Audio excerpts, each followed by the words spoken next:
2-3 संध्याकाळी 2-3 त्या सगळ्या चर्चांमध्ये माझं नाम बाजूला पडलं. नामाची बैठकच तयार होती. आणि तितक्यात कोणीतरी एका मैत्रिणीने संभाजीनगरच्या तिला असं सांगितलं की अरे मला चांगली ऑडिओ क्लिप मिळाली, खूप चांगली लिंक आहे. आपल्या संप्रदायातले रामानंद महाराज म्हणून एक सत्पुरुष आहे, त्यांचं चरित्र मी ऐकते, तुला मी पाठवते, तू वाच. संध्याकाळी सगळी जेवण वगैरे झाल्यावर मैत्रिणीने पाठवलेली नामसूरी मला रामानंद महाराजांच्या चरित्राचं माहिती सांगायचं. अहो रामानंदांचं चरित्र म्हणजे काय मी तुम्हाला विनंती करतो. हिरड्यामध्ये रामानंद महाराजांची 13 अध्यायांची पोथी मिळते. आपण सद्गुरू लीलामृतचं पारायण करता, खूप छान, अतिशय छान कराच. पण खरं सांगतो, तुम्हाला जर ब्रह्मचैतन्य महाराजांवर खरं प्रेम करायचं असेल, त्यांनी सांगितलेल्या नामावर खरं प्रेम करायचं असेल आणि तुमची शक्ती कमी पडत असेल तर मी महाराजांच्या अधिकारवाणी त्यांच्या आदेशाने समजा असं सांगतो की रामानंद महाराजांच्या पोथीचं पारायण करा. तुमची सद्गुरू निष्ठा, तुमची नामावरची निष्ठा इतकी वाढेल. कशी वाढेल? करून तर पहा. मैत्रिणीने नामसूर्याचे भाग पाठवले. त्यांनी रामानंद महाराजांचं चरित्र नामसूर्य ऐकायला सुरुवात केली. ते 2च भाग ऐकले. आपण अशी पूर्ती सोडून द्या पहिले नामाला बस. आणि 3 तास 8 दिवसानंतर त्या माऊलीचा 3 तासाचा जन्म झाला. डोळ्यातून अश्रू बाहेर आले. महाराज काय चरित्र आहे. मला फोन आला, माझा परिचय नाही. म्हणाले दादा नामसूर्य ऐकलं आणि माझा बंद पडलेला जप नामसूर्याच्या श्रवणाने सुरू. हे चरित्र आहे. 94 वर्ष झाली देह ठेवल्यानंतर ज्या महात्म्याचा फोटो पण आज आपण पाहिलेला नाही, त्याच्या नुसत्या चरित्र श्रवणाने जर तुमच्या अंतरंगामध्ये बदल होत असेल तर ते विभूतिमत्व काय असेल याचा विचार करा. आणि त्या विभूतिमत्वाचे आपण कोणतरी जेव्हा रामानंद महाराजांचं चरित्र म्हणजे सगळं ब्रह्मचैतन्याचं चरित्र आहे ना. त्यांनी दुसरं काही केलंच नाही. ज्या माणसाने स्वतःला लग्न करायचं का माहित नाही, मुलं होणार आहे का माहित नाही, का माहित नाही, सद्गुरू ठरवणार. घर बांधायचं काम नाही, ते म्हणाले इथे राहा तिथे राहा. तेवढे जालन्याच्या रामध्ये राहा, तिथे काय कर सभा मंडप वाढव. पुढे काय उपासना वाढव, उपासना वाढव, सभा मंडप तयार केला. उपासना इतकी वाढली काय गेलं रामानंद महाराज. एवढा समाज जालना, नुसता जालना नाही, पूर्ण मराठवाडा, पूर्ण विदर्भ, पश्चिम महाराष्ट्र, उत्तर महाराष्ट्र, मध्य प्रदेशचा काही भाग, इंदोर पर्यंत महाराज रामानंद महाराज गेले. तिकडे तेलंगणामध्ये पर्यंत गेलेले. एवढी उपासना जालन्याची वाढवली, एवढा आनंद त्या रामाच्या चरणी. आणि 1930 सालच्या आषाढ चैत्र महिन्यामध्ये सप्तमीला रामाचा उत्सव सुरू आहे. गुढीपाडव्याला सप्तमीला तारखेला पाणी महाराजांचं पत्र आलं रामानंद महाराजांना.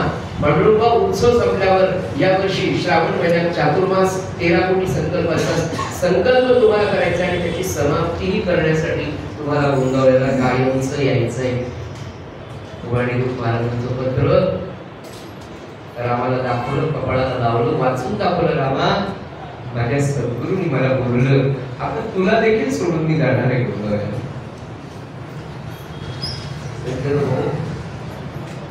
बँकेचं 10-20 लाखाचं कर्ज आपण घेतो, घर बांधतो, 10-20 वर्ष त्याच्यात राहतो. त्या घराविषयी, त्या मुलाविषयी, त्या समाजाविषयी, त्या कॉलनीतल्या माणसांविषयी अटॅचमेंट इतकी होती की 3 वर्षासाठी जर बदली झाली तर माणूस दाय मोडून रडतो. इथे एवढ्या रामाला प्रेम लावलं, एवढा उपासनेचा समाज तयार केला, उपासनेला लावला. त्यांचं अत्यंतिक प्रेम रामानंदांना मिळालं, कारण तेवढं प्रेम रामानंदांनी त्यांना दिलं. आणि ज्या दिवशी गोंगावल्याला जायला निघायचं नाही, द्वादशीचा दिवस होता. रामरायाला खिरीचा नैवेद्य केला होता. जालन्याच्या आनंद रामाला रामानंद महाराजांनी नैवेद्य दाखवला, घास भरवला. द्वादशीलाच फक्त जेवायचे. महिन्यामध्ये रामानंद महाराज 15 दिवस निरीक्षण म्हणजे उपवास करायचे. फक्त द्वादशीला दोन द्वादशा येतात. 2 द्वादशीला हा महात्मा जेवायचा. का जेवायचा? तर माझ्या सद्गुरूंनी मला जालन्याच्या राम मंदिराच्या बांधकामासाठी सांगितलंय, तेवढाही खर्च मला वाचवायचा आहे. अन्न खाऊन जर मी फिरू नाही शिकलो तर, अन्नाने जर मला आळस आला तर द्वादशीला फक्त जेवायचं. जालन्यामध्ये शेवटची द्वादशी सज्जन होती. रामाला नैवेद्य दाखवला, पेटी भरली. मनातून आनंद होता की मला आता गोंगावलेला नेहमीच जायचंय. आसक्ती राम मंदिरामध्ये सुद्धा ठेवली नाही. जे मंदिर ज्या महात्म्यांनी निर्माण केलं, उपासना निर्माण केली, उपासनेची माणसं निर्माण केली, त्यांच्याविषयी सुद्धा आसक्ती ठेवली नाही. का? सद्गुरू आज्ञा. माझ्या बाबांनी बोलवलं तुम्हाला, माझ्या बाबांनी बोलवलं रामाला, म्हणते रामा माझ्या सद्गुरूच्या आज्ञेने जेवढी सेवा करायची होती तर तेवढी केली रे. त्यात काही न्यूनता राहिली असेल तर मोठा आजार अंतःकरणाने मला माफ कर. तू पतित पावन आहेस, या पतिताला पावन करून घे. काय पण पाकत केलं होतं या माणसाने, पण नम्रता काय असते. असं जेव्हा ते रामाला म्हणते, त्या आनंद रामाला, सज्जन हो, त्या आनंद रामाच्या डोळ्यातून अश्रू आले. अरे तू मला सोडून चाललास का? काय प्रेम आहे. मी म्हटलं तुम्हाला गुरुचरित्र पुन्हा पुन्हा होतं. थोरला रामच नाही रडला तर जालन्याचा आनंद राम, आनंद सागराच्या नावाने त्यांना आनंद राम असं म्हटलं जातं.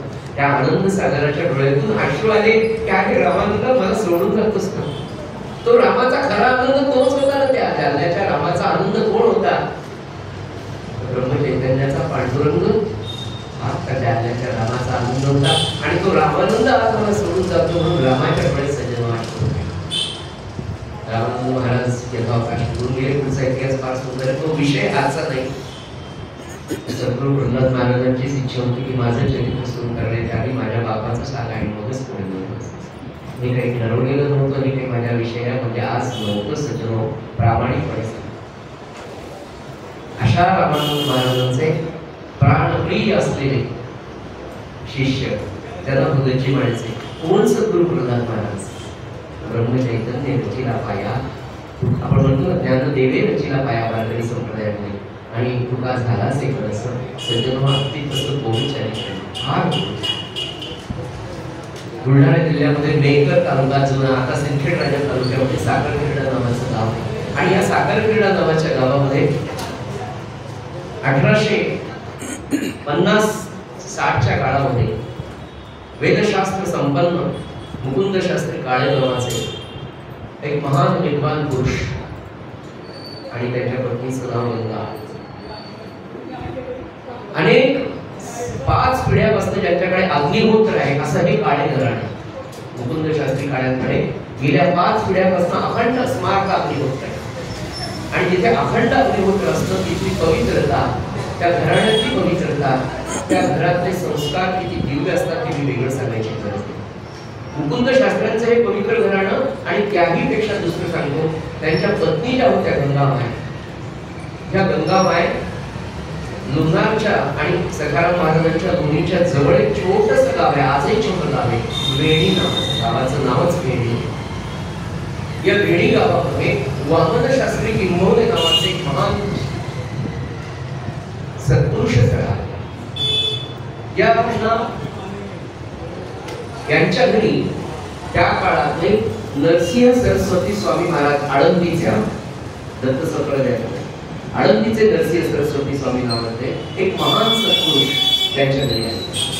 संन्यासी होते ते. सच्चिदानंद स्वामींना योगाची दीक्षा द्यायला आले. फार मोठे, म्हणजे त्यांचं चरित्र सांगायला गेलं तर 31 तारीख. पण असा महान सत्पुरुष त्यांच्या घरी आला. वामन शास्त्री किंबवणेने त्यांना बोलवलं.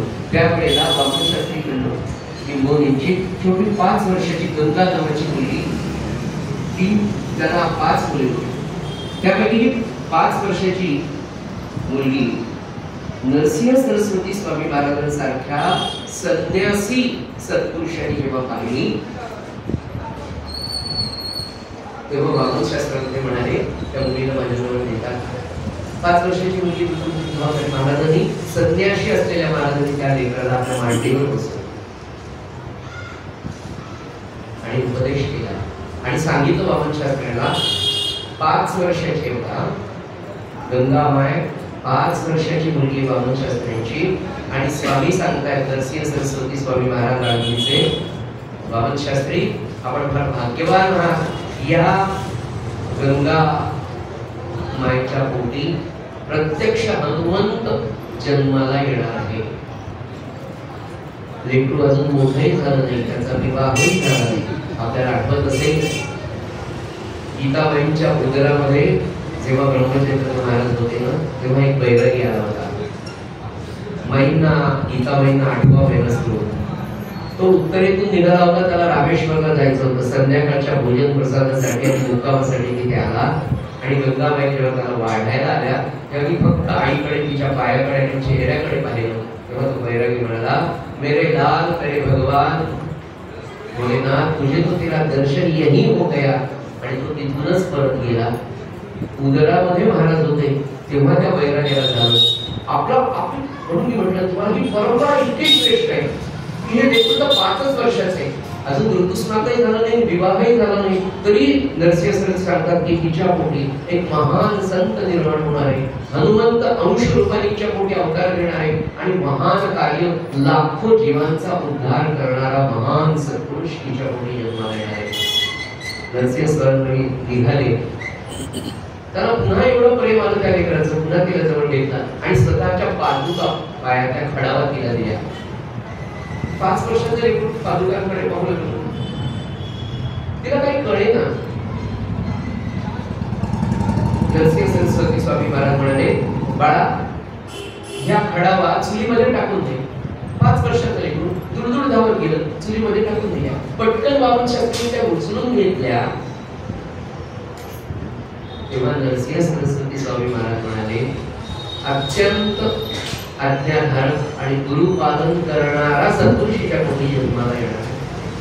संतांना काय दृष्टी असते बघा, त्रिकालज्ञान, ब्रह्मज्ञान प्राप्त झालेला सत्पुरुष कसा असतो त्याच्या दृष्टीने त्रिकालज्ञान ही फार छोटी गोष्ट असते.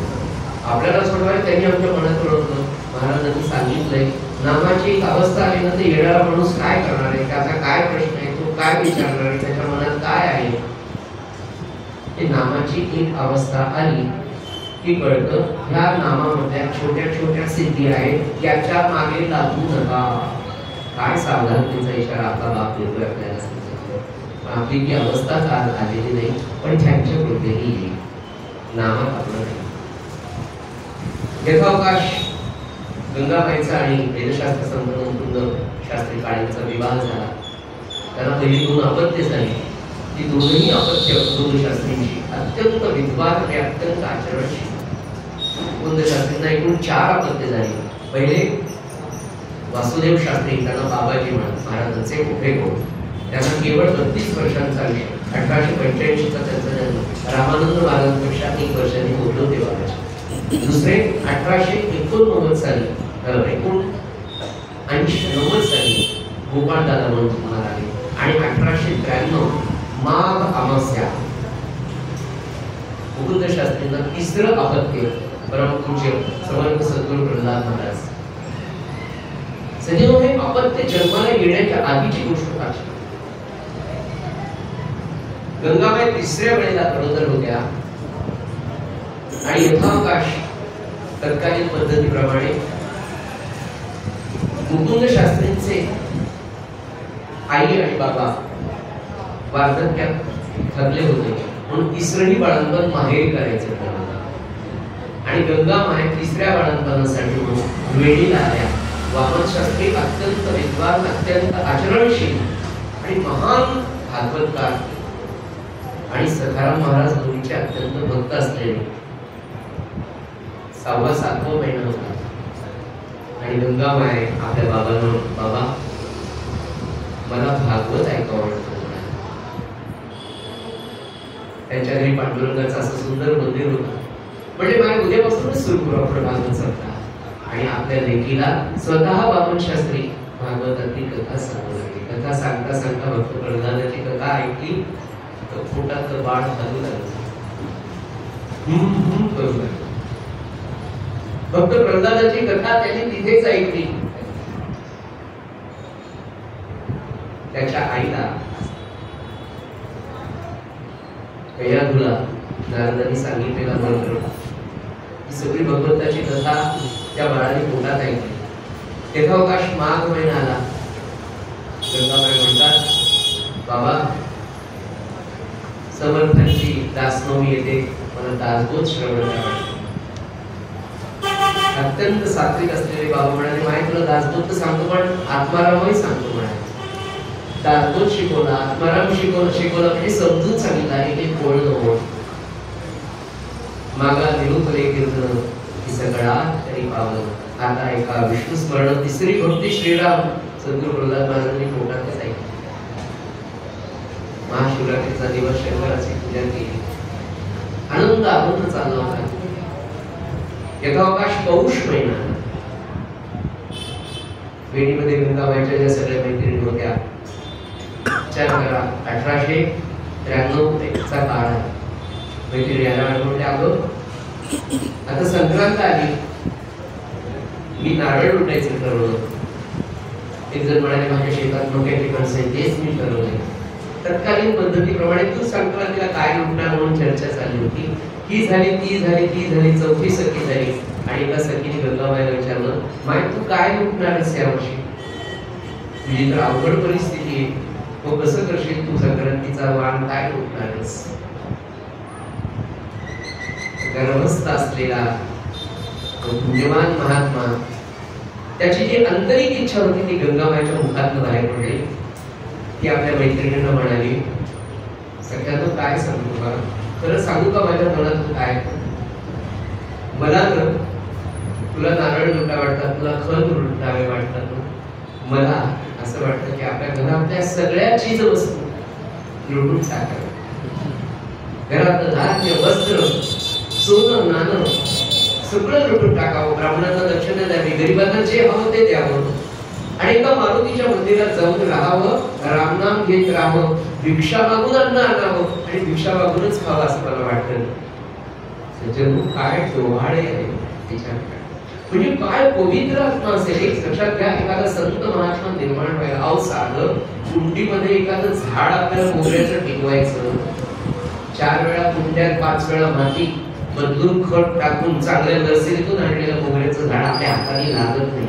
इतके पवित्र आत्मा असेल. ते सुद्धा येत नाही. बरं, संस्काराशिवाय काहीच येत नाही. शुद्ध बीजाचे पोटी फळे रसाळ गोंडी उरत नाही.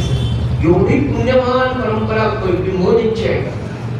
मातृकुळात एवढं पवित्र काय, आणि पितृकुळामध्ये 5 पिढ्यापासून नित्य अग्नी होत राहिले. साधी अहो अखंड दिवा जर घरात राहिला, 24 तास अखंड नंदादीप ठेवणारे अनेक कुटुंब आजही आहेत, ज्यांच्या घरी नित्य दिवा असतो. त्या घरातली प्रसन्नता आपण जाऊन पाहून घ्या. एक दिवा आहे, काय साधी गोष्ट आहे, ज्याच्यासाठी मला वाटतं पुरुषांनी संकल्प करावा, पण त्यांना खूप काम आहे. आपण दुसरं काय करतो, आपण पूजा करतो ना, सकाळी स्वच्छ दिवा करून जर टाकला आणि भरून छान केलं, संध्याकाळपर्यंत संध्याकाळी ऑफिस मधून आले, हात पाय धुतले, संध्या करताना पुन्हा एकदा दिव्याची वात व्यवस्थित करून पुन्हा दिवा भरला, सकाळपर्यंत करा. दोघांचा प्रपंच आहे ना आपला. मग आपण सांगायचं तू काळजी करू नको, नंदादीपाची काळजी मी घेतो. नंदादीप आपल्या घरात राहिली, अग्नी अखंड प्रज्वलित राहिली. त्या अग्नी प्रज्वलित राहत एक दिवा जर राहिला सगळं असं आहे की ज्याच्या घरामध्ये नंदादीप अखंड राहतो ना, तिथे विघ्न फार कमी येतात. पण अग्नी प्रज्वलित, देवा पुढे दीप जळे, त्याचे संकट आपोआप टळे. अशी माझ्या लहानपणी माझ्या खेडेगावात आई वडिलांकडून ऐकलेली ही फार संस्कार करून. तुम्ही जर दिवा ठेवत असला आणि तुम्ही दोघे नवरा बायको बाहेर केले, लेकरू जर शाळेतून आलं ना, त्याला न सांगता कळतं अरे आई बाबा दिवा ठेवताय, तो बंद होतोय, आपण हातपाय धुवून लावला पाहिजे. पण त्याच्यासाठी अखंड दिवा लावण्याचं काम आई बाबांनी केलं. सज्जनो, इतका सुंदर डोहाळा गंगाबाईला होता. यथावकाश माघ महिन्यातली अमावस्या आली आणि अमावस्येच्या दिवशी 16 फेब्रुवारी 1893 माघ अमावस्येला भर दुपारच्या वेळेला माध्यान्ह प्रहराला अज्ञानरूपी अंधकार दूर करण्यासाठी ज्ञान सूर्य बहिणीमध्ये जन्माला आला आणि त्या बाळाचं नाव 12व्या दिवशी प्रल्हाद असं ठेवलं होतं. भागवताची कथा ज्या प्रल्हादानी मनापासून ऐकली होती, ज्या प्रल्हादाची कथा बाळांनी ऐकली होती, तेच नाव प्रल्हाद त्या बाळाचं ठेवलं. 2 महिने 3 महिने गंगाबाई वेडीमध्ये राहिल्या, घरी आल्या. साखर खेड्याला आल्यानंतर तर घरी वेदपाठ शाळा, मुकुंद शास्त्रांकडे 20-25 मुलं कायम गुरुकुलामध्ये राहायची. म्हणजे ते बाळ घरी तिकडे तर होतच फुलोरेंकडे रोजची काकडांची शेजारतीपर्यंतचा कार्यक्रम इथे आला तर सकाळपासून सगळ्या वेदांच्या रुचाच त्या बाळाला ऐकायला आणि हे बाळ ते रुचा ऐकतात सद्गुरु प्रल्हाद महाराजांचं चरित्र वर्णन ज्यांनी सद्गुरु प्रल्हाद महाराजांना जन्मापासून पाहिलं अशा लोकांनी जे सांगितले तेही तुम्हाला सांग. वेदशास्त्र संपन्न अण्णाजी शास्त्री माई नावाचे अधिकारी सत्पुरुष आपल्या साखरखेड्यामध्ये राहत होते की जे महाराजांपेक्षा 12-14 वर्षांनी मोठे होते आणि ते असं सांगत होतं की मी पाळण्यात त्यांना पाहिले. अजून दाजी शास्त्री माई म्हणून होतो. दाजी शास्त्री माहिती सुद्धा ते सांगायचे की मी सद्गुरु प्रल्हाद महाराजांना पाळण्यात पाहिलं, खेळताना रांगताना पाहिलं, खेळताना पाहिलं, शाळेत जाताना पाहिलं, एका पायावर जप करताना पाहिलं आणि रामस्वरूप झालेले प्रल्हाद महाराज सुद्धा मी पाहिले. काय सांगू तुम्हाला, दाजी शास्त्री महाराजांपेक्षा 12-14 वर्षांनी मोठे होते. ते म्हणाले आणि अधिकारी पुरुष होते बरं. 50 वर्ष त्यांनी सांगितले, 50 वर्ष सद्गुरु प्रल्हाद महाराजांच्या चरण कमलांवर डोकं ठेवून नमस्कार सलग 50 वर्ष केला. एकही दिवस चुकला नाही. ज्या माणसाने प्रल्हाद महाराजांना असं पाहिलं तो व्यक्ती आणि अधिकारी व्यक्ती सांगते की पाळण्यापासून तर रामस्वरूप झालेले महाराज पाळण्याचं भाग्य आम्हाला लाभलं. ज्या दिवशी हे कळालं त्या दिवशीपासून पुढची 50 वर्ष त्यांना नमस्कार केला. काय बोलले इतकं शांत होतं ते रडायचंच नाही. भूक लागली तरी रडायचं नाही. गंगाबाईने तेव्हा माय किती वेळ झालायला घेतलं नाही. हळूहळू रांगायला लागलं. देवघराकडे जायला 3-4 वर्षाचे झाले आणि मुकुंद शास्त्र्यांनी आपल्या पाठशाळेच्या विद्यार्थ्यांची 15 दिवसाची जी मोठी परीक्षा असते, तू हे सूत्र म्हणून दाखव, तू ते सूत्र म्हणून दाखव म्हणून एका विद्यार्थ्याला उभं केलं आणि त्यांनी 2 श्लोक म्हणले आणि तिसरा पुढची रुचा त्याला आठवेच ना. सद्गुरु प्रल्हाद महाराज तुळशी वृंदावर खेळत होते. घरातल्या तुळशी वृंदावर खेळत होते. आई बाबांना वाटलं तो खेळतोय, इकडे विद्यार्थ्याची परीक्षा सुरू आहे. त्या विद्यार्थ्याला 2च रुचा आठवल्या, तिसरी आठवली नाही. हे लेकरू पळत तिथे आलं आणि तिसरी रुचा पुढच्या सगळ्या रुचा 3 वर्षाच्या प्रल्हाद महाराजांनी म्हणून दाखवली. एवढी कुशाग्र बुद्धी होता. आपल्या आजूबाजूला सुद्धा अशी मुलं आहेत. आज आपल्याला वाटतं की ते खेळताय पण त्यांचं सगळं लक्ष आई बाबांच्या गप्पांमध्ये असतं. म्हणून आई बाबांनी जर ती उपासना केली मुलं सुद्धा खेळतात. आपल्याकडे पण तो अनुभव असेल. आमच्या उपासनेमध्ये एक मुलगी त्याची आई ते बाळ पोटात असतं ते म्हणजे लग्न व्हायच्या आधीपासून ती मुलगी आपल्या असते. आता तिचं मुलगा 4थ्या वर्गात गेलं. आई त्याला लहानपणापासून उपासनेला द्यायची. मला सांगताना संकोच होत नाही कारण आपण एका कुटुंबात आहोत. हे लेकरू 2-2.5 वर्षाचं जेव्हा झालं आणि तिकडे जाऊन लागलं 2 नंबरला, तिथे बसल्या बसल्या जय जय आरती श्री गुरु आहे ब्रह्मस्तुती म्हणून लागलो. त्याला काय कळतंय? शरीराचा भाग शरीर कळत राहील याच्या मुखातून ब्रह्मस्तुती सुरू. श्रवणाचा आपण मुलांना तिथे घेऊन गेलं पाहिजे. आई वडिलांची जबाबदारी त्यांना काय आवडणार नाही पण आपण त्यांना घेऊन या. जेव्हा ते उपासनेत बसतील, जेव्हा ते साधनेत येतील ना, निश्चित त्यांना गोडी लागेल. कारण अंतःकरणात परमेश्वर जागृतच आहे. फक्त राख बसलेली आजूबाजूच्या संस्कारांची, विचारांची, विडीयाची, व्हायरल होणाऱ्या विडीयाची ती राख आपल्याला फक्त वाजवून करायची. थोडं थोडं बाळ होऊ लागलं. काय सांगू, इतके कुशाग्र बुद्धीचे होते महाराज.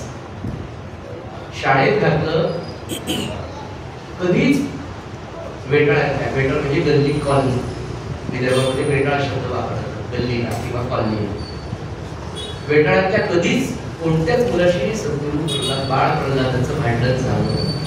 सगळ्यांशी कोणीही बोलावं आणि सगळ्यात मोठा एक गुण बालपणापासून होता आणि तो म्हणजे अतिशय कमी बोलणं. अत्यावश्यक तेवढंच महाराज बोलायचं. आई वडिलांना सकाळी उठल्यावर नमस्कार करायचे. मोठे भाऊ भावजायांना नमस्कार करायचे. आई वडील सांगतील तेवढी तर कामं ते करायचेच पण त्यांनी न सांगितलेली अनेक कामं असायची.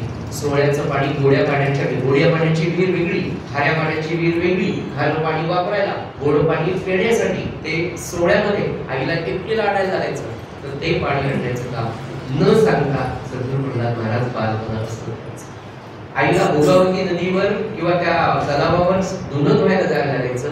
धुण्याचं टोपलं, इतक्यांचे कपडे सगळे आई बरोबर घ्यायचे, तिथे वाळू घालायचे, घड्या करून घरी आणायचे न सांगता. आणि हे सगळं करत असताना या बालकाचं वैशिष्ट्य असं होतं की हा अखंड बालपणापासून नामा करायचा. 8व्या वर्षी गुरुजी झाली.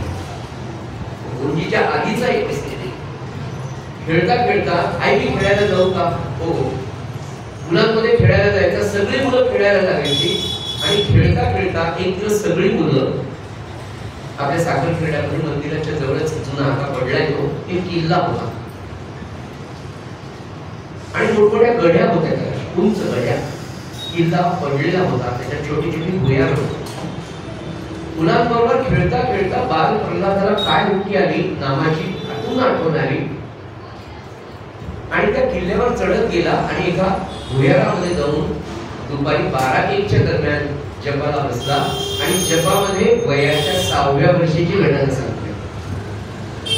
रात्री 6 वाजले, संध्याकाळचा मुलगा घरी आला नाही म्हणून आई बाबा मित्रांकडे विचारायला गेले. मित्र एवढंच म्हणाले की प्रल्हाद आमच्याबरोबर किल्ल्याच्या जवळ होतो, आम्ही खेळायला विटी दांडू खेळत होतो, आम्ही सगळे विटी दांडू खेळता खेळता हा कुठे गेला माहित नाही.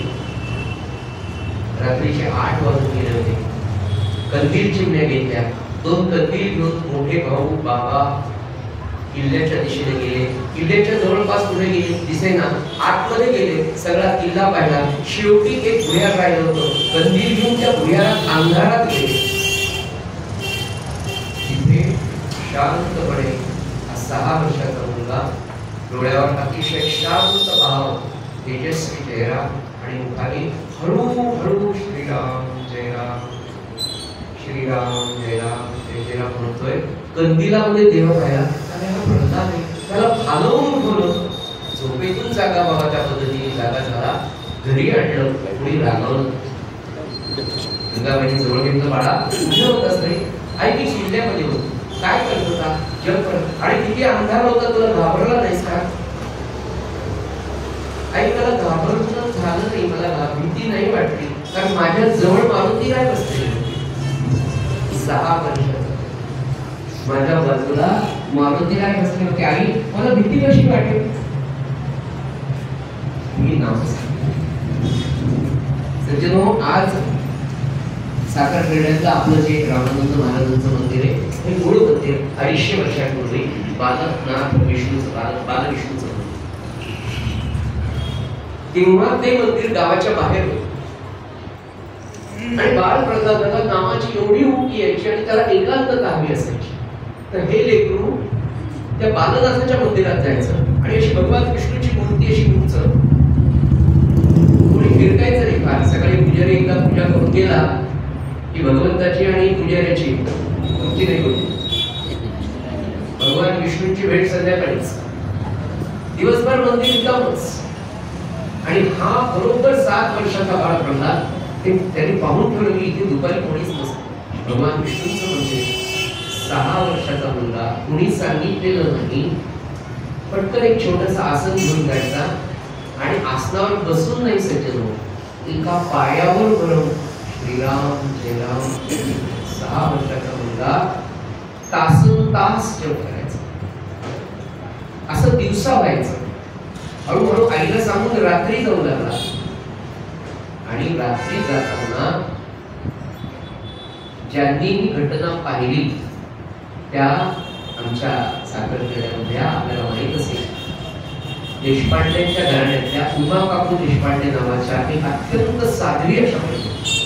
उमा काकूंचं चरित्र एवढं सुंदर आहे, एक दिवस पूर्ण नाही, आपण ते कधीतरी पाहूयात महाराजांची रामाची इच्छा झाली. तर त्या उमा काकूंनी पाहिलेली गोष्ट आहे त्यांच्या सासूबाईंनी. तर ते म्हणाले, हा बाळ प्रल्हाद रात्री या बालनाथाच्या समोर जपाला येतो आणि मी जेव्हा सकाळी 4:30-5 ला अंगण साडा करायला येते तेव्हा हा त्या मंदिरातून बाहेर पडलेला. 7 वर्षाचा मुलगा, व्रतबंध झालेला. काय नामाचं साधन, हे एका जन्माचं आहे का? आपल्याला आठवत असेल, एकदा आदरणीय बाबा बेलसरे महाराजांना विचार, महाराज मला ब्रह्मानंदांसारखं करा. साधक अवस्थेत होते बाबा तेव्हा. तेव्हा महाराज म्हणाले, केशवराव मी एका जन्माचं नसतं म्हणाले, तसं नाही करताय. आपण कोणत्या जन्मात आहोत मला माहितीच. थोडासा विचार करून पहा आपला कोणता जन्म असेल. आज उद्या आपल्याला चलो जाएंगे खाऊ गेले खाऊ गेले गेल्यावर प्रश्न आहेच आहे आम्हाला. काय सांगू त्याला की इथून निघावत नसतं. इथल्यासारखा खाऊ कुठेच नाही. इंदोरला खाऊ गर्दी आहे पण आम्हाला ही खाऊ गर्दी आवडली नाही जावं. व्रतबंध झाला. गुरुजींनी सांगितलं सद्गुरू प्रल्हाद महाराजांच्या व्रतबंधाला गुरुजींना 2 सत्पुरुष आले. ते तत्कालीन एक अवधूतानंद महाराज म्हणून होते, त्यांचे चित्रपाल होते, आणि दुसरे हरिहर स्वामी म्हणून नावाचे. या दोघांनी 8 वर्षाच्या बाळ प्रल्हादाला आशीर्वाद दिला आणि सांगितलं, बाळा त्रिकाल संध्या करत जा, गायत्रीचं पुरस्कार करा. एका सत्पुरुषाने सांगितलेलं. 8व्या वर्षी महाराजांना संध्या केल्यानंतर गुरुजींनी सत्पुरुषांनी हे सांगितलं तर वयाच्या 76-77व्या वर्षी गोंदावल्यामध्ये सहज विषय निघाला होता. तेव्हा महाराजांनी सांगितलं, कधीच सांगत नसत, पण विनायकराव म्हणाले बोलताना म्हणाले, महाराज ते म्हणाले, महाराज तुम्ही गोंदावल्याला सोहळ्यामध्ये जेवायला बसतात, ते कोणी बाजूला बसतात वगैरे वगैरे. महाराज कधी? तर महाराज म्हणाले, हो बाळा, मौंज झाल्यापासून आज तागाय कधीच पोळ्यामध्ये जेवलो नाही. असा हा सद्गुरू महात्मा गोंदावल्याला गेल्यावर स्वतः सोडून देऊन असं अंग चोरून बसायचं.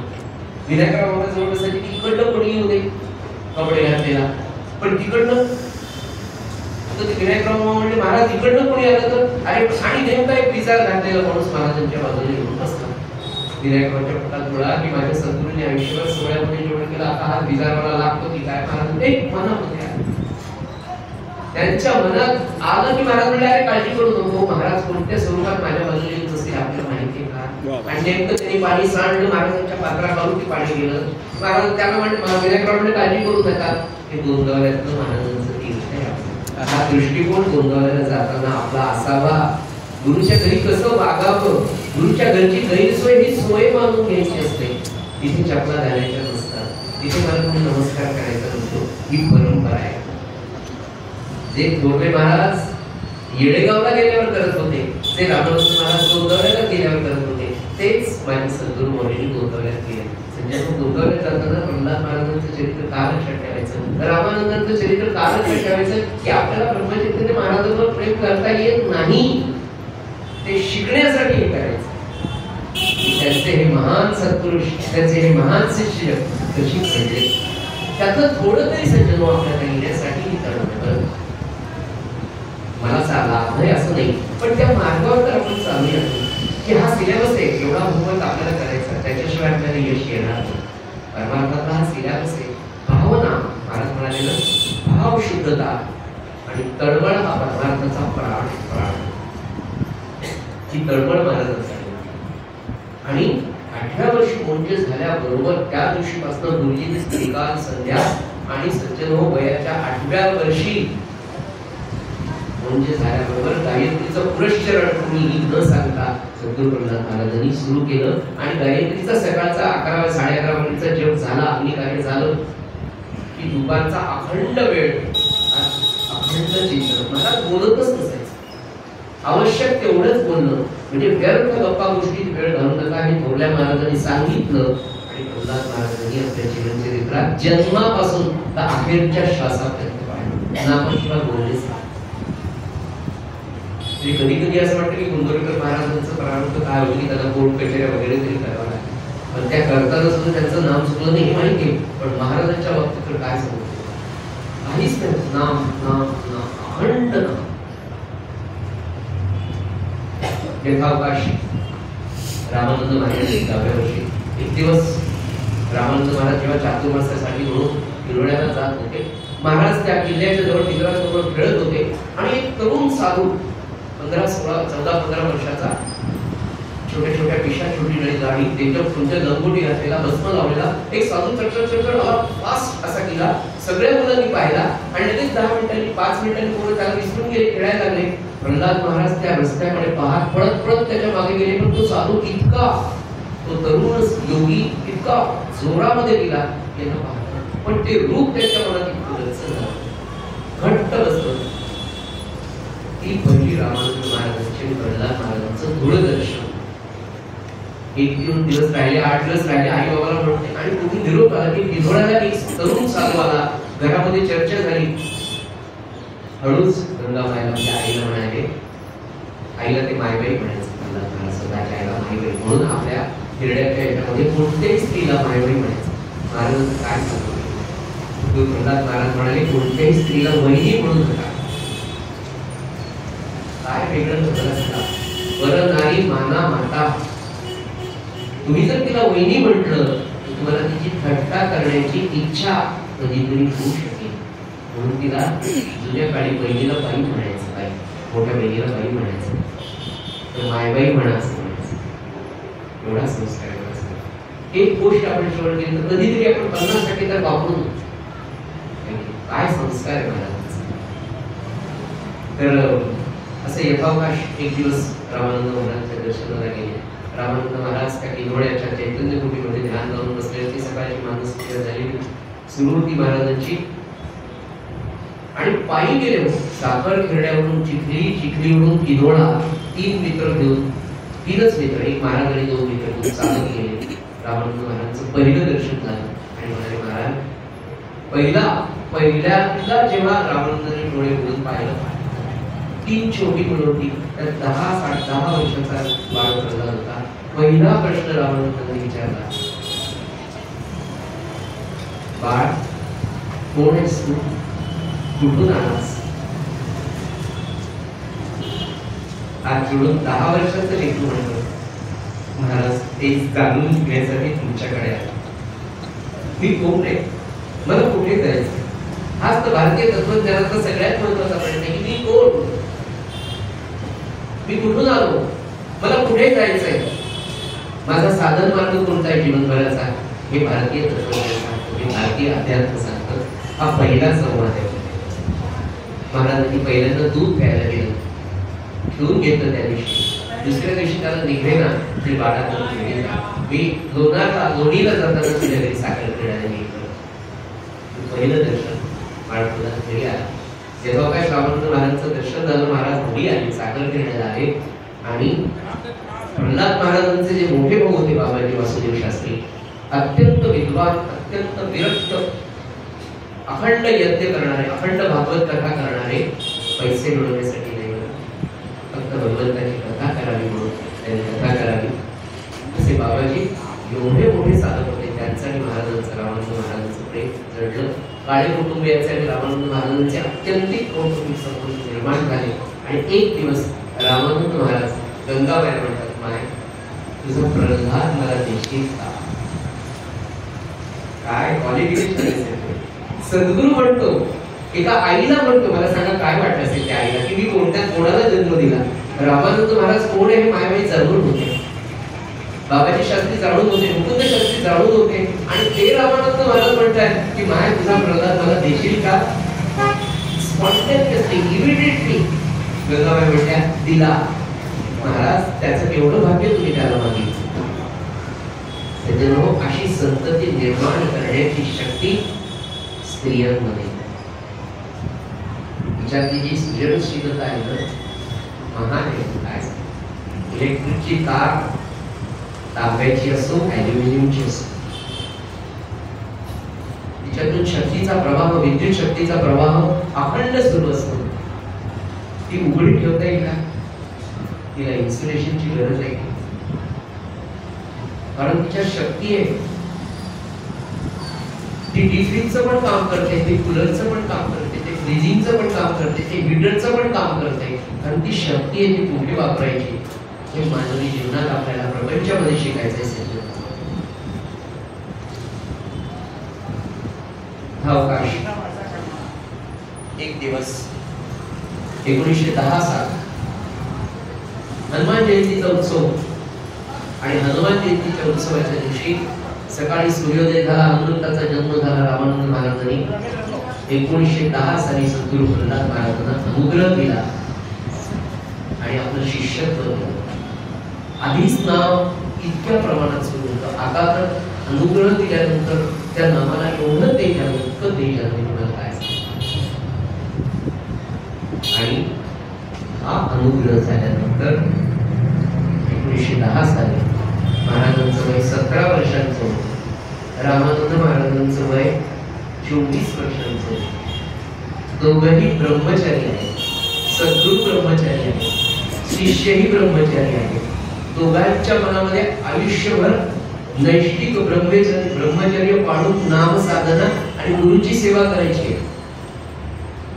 आणि त्या दरम्यान रामानंद महाराज रामकार्याच्या कार्यासाठी फिरत असताना मेहकर जवळच्या सुलतानपूरला गेले एका शिष्याच्याकडे श्याम केरळेकडे. त्यांची 9 वर्षाची मुलगी मैना तिचं नाव. आणि रामानंद महाराजांची सुटसुटीत अत्यंत निर्विकार निरागस अतिशय भोळी अशी मुलगी होती. रामानंद महाराजांनी पाहिल्याबरोबर म्हणाले, शामराव तुमची मैना आम्हाला आमच्या प्रधानासाठी पसंत आहे, तुम्ही द्या. रामानंद महाराज माझ्या लेकराचा विवाह आणि मुकुंद काळेच्या मुलाशी ठरवताय. रामानंदांचा शब्द हा परमात्म्याचा शब्द होता. ते म्हणाले, महाराज याच्यापेक्षा तिचं कल्याण काय. रामानंद महाराजांनी आपल्या शिष्याचा विवाह ठरवला. मेहकरला लग्न ठरवलं. 1910 साल महाराज म्हणाले, मी लग्नाला येण्याचा प्रयत्न करेल असं महाराजांनी रामानंद महाराजांनी गंगा मायला आणि मुकुंदांना सांगितलं. त्यावेळेला सद्गुरू प्रल्हाद महाराज आपल्या सखाजी शास्त्रींकडे वेदध्ययनासाठी रामानंद महाराज आणि बाबाजींच्या सांगण्यानुसार गेले. शाळा आधीच सोडलेली होती. फक्त 3रा वर्ग सद्गुरू प्रल्हाद महाराज नवरी घालताना शिकले आणि घरच्या पाठशाळेत भावाकडे आणि नंतर सखाजी शास्त्रींकडे प्रस्तावत्रयीचं अध्ययन महाराजांनी केलं. म्हणजे भारतीय तत्वज्ञानाचं सर्वोच्च अध्ययन महाराजांनी केलेलं होतं. आणि हे सगळं अध्ययन जेव्हा केलं तेव्हा ते अध्ययन जे झालं, जे ज्ञान प्राप्त झालं, तत्कालीन काही लोक त्या ज्ञानाचा उपयोग भागवत कथा सांगून पैसे मिळवण्यासाठी करत असत. आणि समर्थ सद्गुरू प्रल्हाद महाराजांनी ते सगळं ज्ञान कधीही अर्थार्जनासाठी वापरलं नाही, स्वतःच्या उद्धारासाठी वापरलं. आणि स्वतःचा उद्धार करून लाखोंचा उद्धार करण्यासाठी ते त्यांचं जीवन दिलं. सखाजी शास्त्रीकडून महाराज आले, गंगामाईजवळ गेले. वडिलांजवळ बोलण्याची प्राज्ञा नव्हती. तत्कालीन समाज व्यवस्था, कुटुंब व्यवस्था किती आदर्श होती की मुलगा आईजवळ बोलायचा, आईला सांगायचा, मग आई बाबांना सांगायची. आता आई बाबा मुलांना सांगतात की तू म्हणशील कसं आहे. प्रत्येकाची पत असते, ती पत आपण सांभाळली नाही. आपणच मुलांच्या समोर आपल्याला घरून फिरलो तर त्यांनी लंगोट घालावी केली.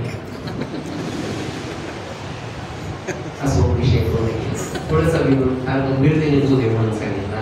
मला कोणाबद्दल बोलायचं नाही. नांदेडमध्ये सगळ्यात आता श्रीराम समर्थ आई जवळ आले. आईला म्हणजे आई मला नाही लग्न करायचं, मला लग्न करायचंच नाही, मला ब्रह्मचारी राहून माझ्या सद्गुरूंची सेवा करायची. हे तुला माहिती आहे, मग तू माझं लग्न का ठरवलं. आई म्हणाले, बाळा तुझा विवाह मी नाही ठरवला, रामदासी महाराजांनी ठरवला. रामदासी महाराजांनी रामानंद महाराजांना रामानंद महाराज म्हणून म्हणायचे. रामदासी कारण त्यांचं आचरण सगळं रामदासाचं. तुझ्या सद्गुरूंनी तुझा विवाह करा, मग करतो की नाही बोलायला प्रार्थना असतो. पण म्हणाले ते जर लग्नाला आले तरच मी लग्न करतो, दुसरे ते म्हणाले ते येणारच आहे. आणि महाराज लग्नासाठी म्हणून जालन्यावरून मेहकरला यायला निघाला. रामानंद महाराज जालन्याला होते सेवेत. लग्न ठरलं. मेहकरच्या बाजूने मंदिरावर सगळं वराड आलं. महाराज निघाले. अर्धा प्रवास झाला. महाराजांना गोंधळून का राहिली कालच सांगितलं. जालन्याला जेवण करत असाल तर हात बाहेर बोलावलेला या स्टार्ट इमिडिएटली. महाराजांनी एका शिष्याला मेहकरला पाठवलं. मुकुंद शास्त्री आणि गंगाबाईला निरोप दिला की प्रल्हादाला म्हणून नाराज होऊ नको, मी तिथे मनाने तुझ्या जवळच आहे, पण मला सद्गुरूंनी बोलवल्यामुळे माझ्या सद्गुरूंच्या आज्ञेनुसार मी गोंधळायला जातो. असं उत्तर ऐका समर्थ सद्गुरू प्रल्हाद महाराज काय. इकडे प्रल्हाद महाराजांचा विवाह झाला. हे काय विलक्षण आहे पहा की एक 24 वर्षाचा सद्गुरू, त्याचा शिष्य 17 वर्षाचा. त्या ब्रह्मचर्य महाराज रामानंद महाराजांपेक्षा 41 वर्षांनी मोठे. ते गोंधळल्या, ते यांचा विवाह करतात. यांचा विवाह करण्याची इच्छाच नाही, हे यांचा विवाह करतात, यांनाही ब्रह्मचर्य राहायचं. पण दोघांच्या सत्वाला माहिती की हे गृहस्थाश्रमात गेल्याशिवाय यांचा उद्धार. आता तो कशासाठी काय हे परमात्मा म्हणजे सद्गुरू ब्रह्मचैतन्य रामानंद प्रल्हाद महाराजांचा हा विलक्षण लोकांना सांगा. रामानंद महाराजांची बिलकुल इच्छा नाही की आपण विवाह करा, आपल्या सद्गुरूंच्या जवळ काय करावं त्यांनी सांगितलं तेवढंच काम करा. ज्ञानी असून सजीव पहा, तुम्ही आनंद सागराची उन्मनी अवस्था माहीतच नाही, रामानंदांची उन्मनी अवस्था माहीतच नाही, ब्रह्मानंदांच्या उन्मनी अवस्था आपल्याला चरित्रातून कळते. स्वतः थोरले महाराज म्हणाले की इंदोरला मी माझी उन्मनी 3 महिने 6 महिने बोलले.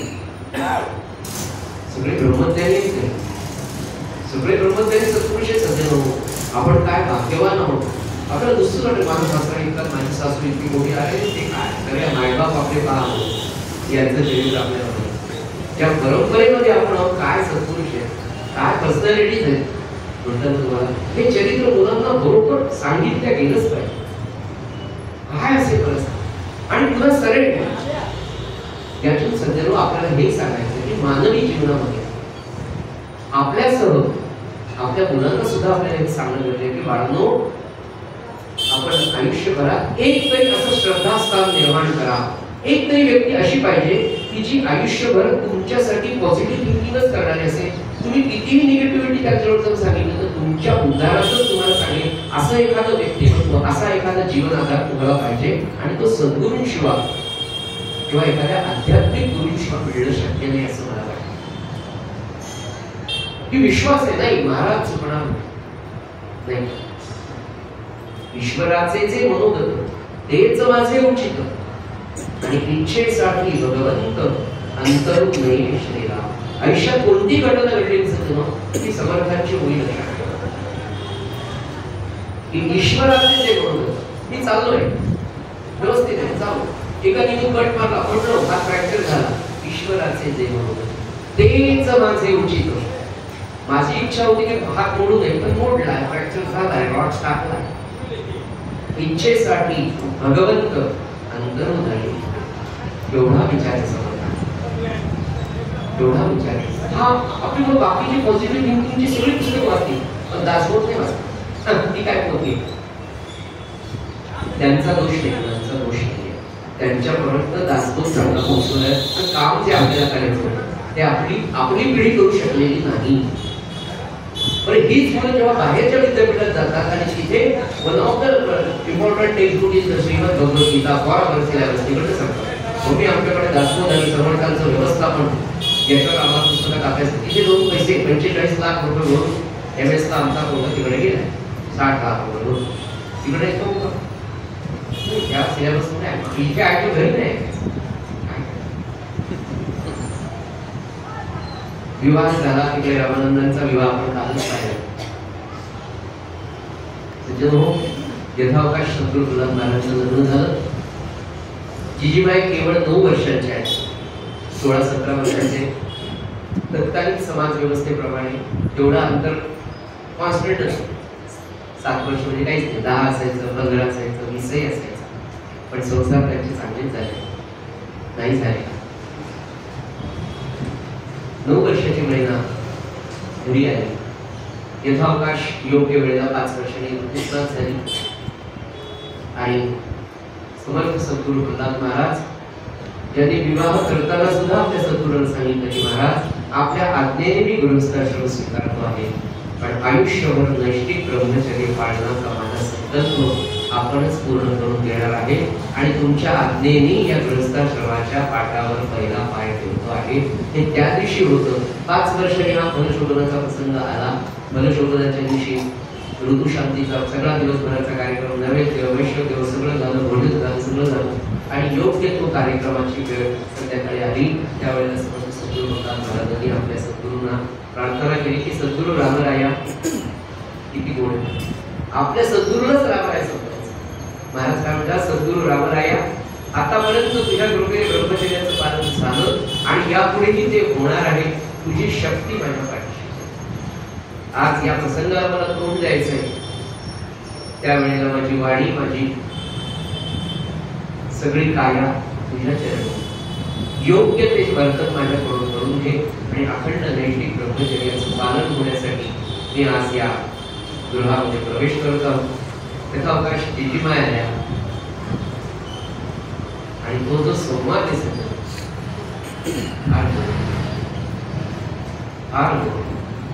महाराजांचं वय 17-22 वर्षाचं, 9-13-14 वर्षाचे जिजीमाय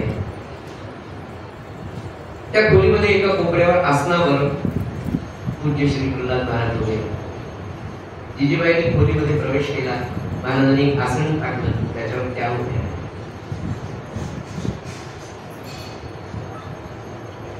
परमात्मा स्वरूप असलेला हा महात्मा, हनुमंताचं रूप असलेला हा महात्मा जिजीबाईला म्हणाला, आपण आनंदासाठी एकत्र आलो ना. तत्कालीन 14 वर्षाची नववार नेसलेली मुलगी खाली मान घातलेली आणि तिचे नेत्र महाराजांच्या चरण कमलाकडे. तिला लहानपणापासून तिने ऐकले पती हा परमेश्वर असतो एवढंच भोळ्या बावड्या महिन्याला. इकडे त्यांचं नाव कृष्णा ठेवलं होतं म्हणून कृष्णेला माहिती होतं. मानेने फक्त हलवलं, हो म्हणाले, आनंदासाठी. कायमचा आनंद पाहिजे का तात्पुरता आनंद पाहिजे? म्हणाले कायमचा. म्हणाले खरा टिकणारा शाश्वत आनंद हा रामाच्या चिंतनात, रामाच्या नामस्मरणात आहे, रामाच्या सेवेमध्ये आहे, सद्गुरूंच्या सेवेमध्ये आहे. कामवासनेचा, विषय वासनेचा जो आनंद आहे तो अतिशय कुचका न टिकणार आहे. आपल्याला कोणता आनंद पाहिजे? म्हणाले कायम टिकणार. आपण दोघं सद्गुरूंच्या सेवेत राहून नाम घेऊ का? हो म्हणाले. हो म्हणजे मानेनेच हो. महाराजांनी स्वतःच्या गळ्यातली माळ काढली, सद्गुरूंचं स्मरण केलं, त्या माळेला असा नमस्कार केला आणि नमस्कार करून ती माळ जिजीमाईच्या हातामध्ये देताना फक्त जिजीमाईकडे पाहिजे, कृष्णेकडे पाहिजे. ही माळ घे. आणि ही माळ घेत असताना जे नेत्र मिलन झालं तो शक्तिपात होता. त्यानंतर कृष्णाबाईच्या स्वप्न घेऊन त्या खोलीमध्ये आल्या असतील आनंदाची. ही सगळी स्वप्न विरली, संपली, थांबली, नवे नवे उसळून गेली. म्हणाले तुम्ही तिथे जप करा, मी इथे जप करतो. दोघांनी रात्रभर खोलीमध्ये 2 कोपऱ्यांमध्ये उभं राहून अखंड नाम घेतलं. सकाळी 4:30-5 वाजता दोघांचाही जप संपलेला होता. म्हणजे आपण गेली 3 दिवस जप करतोय, थकवा आलेला नाही. चैतन्याच्या स्मरणामध्ये थकवा येऊ शकत नाही. आनंदी चेहरे कायम तसेच राहतात. तसाच आनंदाचा चेहरा रात्रभर नामस्मरण केल्यामुळे दोघांचाही होता. सूर्योदयाच्या पूर्वी दोघंही बाहेर आले. दोघांचे चेहरे अत्यंत प्रफुल्लित होते. ही गोष्ट पुढची 50 वर्ष जगाला माहीत नव्हती. कधीही त्याचा उच्चार केला नाही की आम्ही या संकल्पाने राहतोय की जगाला कळायला 50-60 वर्ष लागली. झाकून घेणं काय असतं? स्वतःला झाकून घेणं ही आपली परंपरा आहे. ही आपली परंपरा आहे.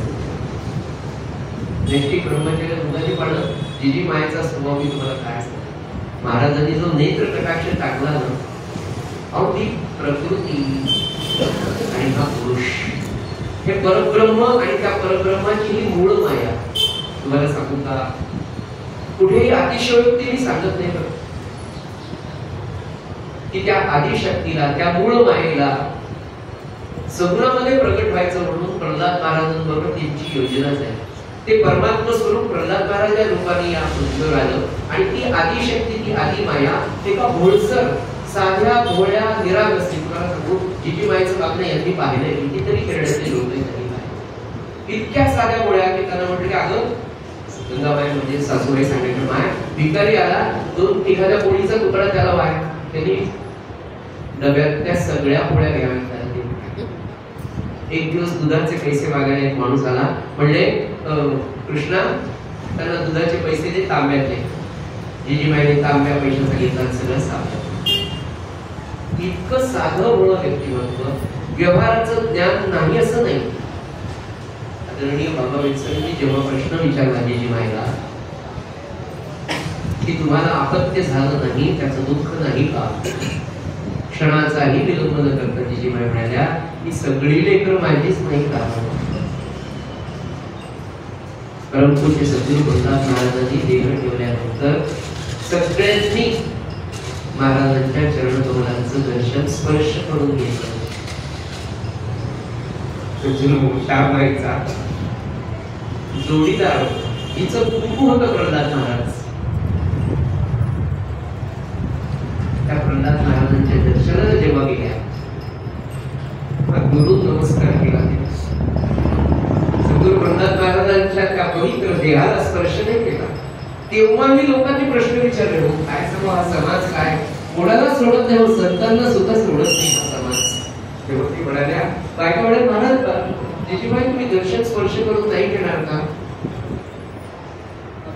न रडता शोक न करता सहजतेने उत्तर दिलं, ज्या पवित्र देहाला आयुष्यभर स्पर्श केला नाही त्या देहाला आता नमस्कार करून स्पर्श करून मी विटाळ करू का. अकोल्यामध्ये घडले काय बरं सांगा, घोडी होती अहो ती परब्रह्म, ती गुण, ती माया हे रूप घेऊन आले ते घोळसर स्त्रीचं ती आदिमाया. आणि तुम्हाला सांगू का, जेव्हा ही जन्माला आली तेव्हा सद्गुरू प्रल्हाद महाराजांच्या त्या नेत्र कटाक्षाने जो शक्तिपात झाला ना, त्याच्यानंतर मला असं वाटतं की जिजीबाईंचं संपूर्ण जीवन हे उन्मनी अवस्थेत. एखादी स्त्री उन्मनी अवस्थेत किती वर्ष राहू शकते, 90 वर्ष राहू शकते. 1901 चा जन्म, 1991 ला जिजीबाई गेल्या, 90 वर्ष. कशाला म्हणतात नैतिक ब्रह्मचर्याचं तेज पुरुषांमध्ये कसं असतं नाही, ही तर शक्ती हो, शक्ती आहे. तिने गृहस्थाश्रम स्वीकारून जरी पातिव्रत्य धर्म झाला तर त्या पातिव्रत्याचं शक्ती काय असते आपण शब्दामध्ये सांगू शकत नाही. अनुसयेचं उदाहरण असत्य नाही, असत्य नाही, पण ते पातिव्रत्य सांगण्याची गरज समाजात आपल्या लेकरांना आहे. अकोल्याला शेवटचा प्रसंग महाराजांच्या आयुष्यात, महाराजांनी देह ठेवला. त्याच्या आधी अकोल्याच्या हॉस्पिटलमध्ये काही प्रयत्न करून पहा, विश्वास त्यांचा खूप कमी होतो. तोपर्यंत जिजीबाईला कुठे ठेवायचं, हॉस्पिटलमध्ये कसं नेणार, म्हणून जिजीबाईला अकोल्याच्या हॉस्पिटलच्या जी कर्मचाऱ्यांची निवासस्थानं असतात तिथे जिजीबाईला थोड्या वेळ विश्रांतीला ठेवलं. विनायकराव नांदोरकर बरोबर तुमचे बाबा प्रकाश मामा, सगळी सेवेकरी म्हणजे उमा काकू, त्या सखाराम तांबडकर महाराजांच्या बरोबर होते. आणि महाराजांनी देह ठेवला. आता जिजीबाईला जाऊन कोण सांगणार आणि कसं सांगणार, जिजीबाई काय होत्या हे मला तुम्हाला सांगायचं. आपल्याकडच्या ज्या पद्धती आहेत सज्जनो,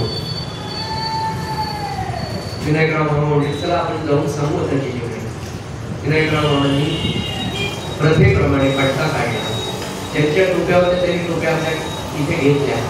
आणि हे सगळे माणसं जिजीबाई ज्या निवासस्थानी थांबल्या होत्या तिथे जाऊन फक्त आत गेले. जिजीबाई अशा बसलेल्या होत्या, त्यांच्या समोर हे सगळे गृहस्थ आपल्या टोप्या आपले उपरले पट्टे काढून नुसते जाऊन बसले. जिजीबाईंनी फक्त पाहिलं. विचार केवढा मोठा प्रसंग आहे. तुमच्या माझ्या सारख्या फाटक्या संसारामध्ये काय आपलं क्वालिफिकेशन आहे, पण सामान्य माणूस जर गेला तर केवढं दुःख असतं आपल्याकडे. इथे तर परमात्मा स्वरूप असलेला महात्मा आपल्याला पती म्हणून लाभलाय. परमात्मा बरोबर आपण इतके वर्ष लौकिक अर्थाने गृहस्थाश्रम केला, त्याच्या सेवेत राहिले आणि ते माझे सद्गुरू, ते माझे पती आज गेले. केवढं दुःख असेल, केवढ्या वर्षाचा प्रपंच आहे. 1910 ते 1979 69 वर्षांचा प्रपंच आहे लौकिक अर्थाने. आणि त्याच्यापेक्षा मोठा प्रपंच असूच शकत नाही. आपल्याला फक्त 2 मुलं 2 मुलीच असतात, त्याच्यातच आपण त्या प्रपंचात पालथे पडतो. इथे लाखो मुलं आहेत, लाखो मुली आहेत, प्रत्येकाच्या प्रपंचाची काळजी आहे. आणि आशांचा पोशिंदा माझं कुंकू, माझं मंगळसूत्राचं गेलंय. जिजीमाय सगळ्यांकडे पाहिलं आणि पाहिलेली गोष्ट त्यांनी पाहिली, त्यांनी सांगितलेली सांगतो. हातात त्या बांगड्या सोन्याच्या, गळ्यातलं मंगळसूत्र काढलं आणि विनायकरावला म्हणाले, विनायकराव आता याचं काम नाही, सांभाळा. केवढा आघात आहे. मानवी जीवनातला मृत्यू हा फार मोठा आघात आहे. पण जिजीबाईच त्या बचवू शकल्या, कारण ती शक्ती होती, ती परब्रह्माची महामूळ माया होती. ती शक्ती, आदिशक्ती जिजीबाईच्या रूपाने खेरड्यामध्ये वावरली. तुम्हाला आम्हाला पाहायला मिळाली. सज्जनो, जगामध्ये याच्यापेक्षा श्रेष्ठ काहीच नाही. ती परंपरा आहे ह्या जिजीबाई. आणि या जिजीबाईचा आणि हा असा सुंदर असा सुरू असताना पाहता पाहता एक वर्ष गेलं आणि 1918 साल सज्जनो, जुलै 1914 ते जुलै 1918 जगामध्ये पहिलं जागतिक महायुद्ध सुरू झालं. आणि त्याचा परिणाम 18च्या जुलै महिन्यामध्ये भारतामध्ये, म्हणजे आशिया, युरोप, सगळीकडे आफ्रिकेमध्ये हा सुरू झाला. आणि भारतामध्ये या महायुद्धाचा साथीच्या रोगाचा परिणाम हा जुलै 1918 सुरू झाला. महाराष्ट्रामध्ये इन्फ्लुएन्झाची साथ सुरू झाली. आणि हे इतकं सुंदर कुटुंब सद्गुरू प्रल्हाद महाराजांचं. मुकुंदांना आई, घरी पाठशाळा, मोठे भाऊ बाबाजी भागवत सांगतायत, वेगवेगळ्या गावांमध्ये जातात, यज्ञ करतात. धाकटे गोपाळदादा घरच्या पाठशाळेची व्यवस्था पाहतात, बाबाजी सगळी आर्थिक व्यवस्था पाहतात, मुकुंदांना सगळ्या विद्यार्थ्यांचं संगोपन पाहतायत, गंगाबाई सगळ्यांची व्यवस्था पाहतायत, समर्थ सद्गुरू प्रल्हाद महाराज जिजीबाई घरात सेवा करतायत. प्रल्हाद महाराजांचं आयुष्य म्हणजे 2 भाऊ मोठे आहेत, वडील आहेत. वय वर्ष 26 प्रल्हाद महाराजांचं 1918 झाली. आणि तोपर्यंत गायत्रीचं पुरस्कार आणि 13 कोटी रामनामाचा जप महाराजांचा झालेला आहे. वय वर्ष 26. कारण का प्रपंचाची कोणती जबाबदारी नव्हती. आणि दुसरं म्हणजे समर्थ सद्गुरू प्रल्हाद महाराजांना सज्जनो संसाराची आवडे नव्हती आणि करण्याची गरज नव्हती. काय दिनचर्या होती प्रल्हाद महाराज. सकाळी ब्राह्ममुहूर्तात उठावं, मानसपूजा करावी, जप करावा, सूर्योदयाच्या पूर्वी स्नान करावं, संध्या करावी, सूर्याला अर्घ्य द्यावे, 13 मणी मौनाचा जप करावा, ब्रह्मकर्माचं त्यातलं अग्निहोत्राचं कर्म करावं आणि गायत्रीच्या अनुष्ठानाला बसावं. या दरम्यान सूर्य नमस्कार घालावे. महाराजांचं शरीर सज्जनोने मला काय सांगतो. महाराजांनी 86व्या वर्षी देह ठेवला. त्यांच्या सेवेकरी त्यांचा सहवास आम्हाला लावला हे भाग्य. प्रकाश मामा, गणेश मामा, विनायकराव मामा, सखाराम मामांनी सांगितलेलं काय सांगू म्हणाले मुकुंदराव. 86व्या वर्षी जर महाराजांच्या मांडीला असं बोट लावलं ना तर बोट आत झालं. महारुद्र जय मारुती रामदास ब्रह्मचैतन्यासाठी जरी म्हटलेलं असताना त्यांचं लेकरू, त्यांचा नातू पण तोच होता. हे वेगळं सांगायची गरज. वलदंड शरीर ठिकाणी सांगितलं महाराजांनी नुसतं माझ्या खांद्यावर असा हात ठेवला, तुम्ही असाच असं वाटलं की काय लोखंडाचा हात पडला. खरी गोष्ट सांगतो मला. 1976 सालची हिंगोलीतली घटना. ते म्हणाले महाराजांचे पौडलेले होते त्याच्यावर पलंगावर आणि मी तिथे जवळ बसलो. माझ्या पाठीवर असा हात तिथे खांद्यावर ठेवला आणि असाच होता. हात लोहे का वगैरे ते चित्रपटात सुद्धा प्रत्यक्ष पाहिले. शुद्ध बाबत कशी सोनं ज्याला म्हणतात ना, ती आपली परंपरा आहे. म्हणजे ज्ञानसागर, ब्रह्मानंद, रामानंद, प्रल्हाद महाराज ही 52 कशी परंपरा आहे. एकच साधं उदाहरण सांगतो की आपल्या या सत्पुरुषांचं, त्या 5ही सद्गुरू पंचायतनाचे एकही छायाचित्र पाहिजे कुठे हात आहे असा. ब्रह्मचैतन्य महाराजांचा आशीर्वादाचा फोटो पाहिला, रामानंदांचा पाहिला, आनंदसागरांचा पाहिला, ब्रह्मानंदांचा पाहिला, प्रल्हाद महाराजांचा पाहिला. प्रत्येकाच्या हातामध्ये फक्त माळ. Do the work, take the naam, be happy. आनंदो ब्रह्मदिव्य, ज्याला दत्ता काकांनी वेगळं सांगितलंच नाही. जे उपनिषदात सांगितलं की आनंदो ब्रह्मदिव्य, ज्याला जिथे आनंद आहे तिथे ब्रह्म आहे असं उपनिषद सांगतं. दत्ता काका आपले टेक नाम, बी हॅपी. फक्त हा हॅपीनेस अतिशय उच्च स्तराचा असावा, असा नसावा. बी हॅपी नको, टेक नाम अँड देन हॅपी. म्हणजे सात्विकता, विवेक, संस्कार हे वेगळा महापुरुष काय सांगा. पाहता पाहता मी उत्तम नामसाधना चालली होती, अखंड नामस्मरण, 18चा इंद्रिय जेवाला. आणि मला सगळ्यात महत्वाची गोष्ट सांगायची की आपण जे प्रपंचाचं रडतो वेगवेगळ्या क्षेत्रातल्या मोठमोठ्या लोकांची चरित्र वाचा वगैरे प्रश्न उद्योगपती आहे, त्यांनी असं केलं, टाटाने असं केलं, आमच्याने कसं केलं, अरे इतर देखो महाराज क्या है, असे लाख पालथे पडते पण त्यांची जर त्यांच्या काळाला गेला. 1918 सालचा प्रसंग आहे. आणि बाबाजी इतके साधक, रामानंद महाराजांचे ते अचूक आणि एवढी श्रद्धा, एवढं निष्ठावंत आचरण होतं की बाबाजींनी 6 महिने आधी सांगून ठेवलं होतं की मी अश्विन वद्य अष्टमीला जाणार. 32 वर्षाचं वय, अपत्य झालेलं नाही बाबाजींना, गोपाळदादांना अपत्य झालं नाही. सद्गुरू प्रल्हाद महाराज नैतिक ब्रह्मचारी, फक्त धाकटे पुरुषोत्तम नाही मुलगा झाला. मधुकरजी की मोरे आजही बुलढाण्यात राहतात. 88 अश्विन वद्य सकाळी उठले, आपल्या पत्नीला आणि आपल्या आईला बरोबर बसलो.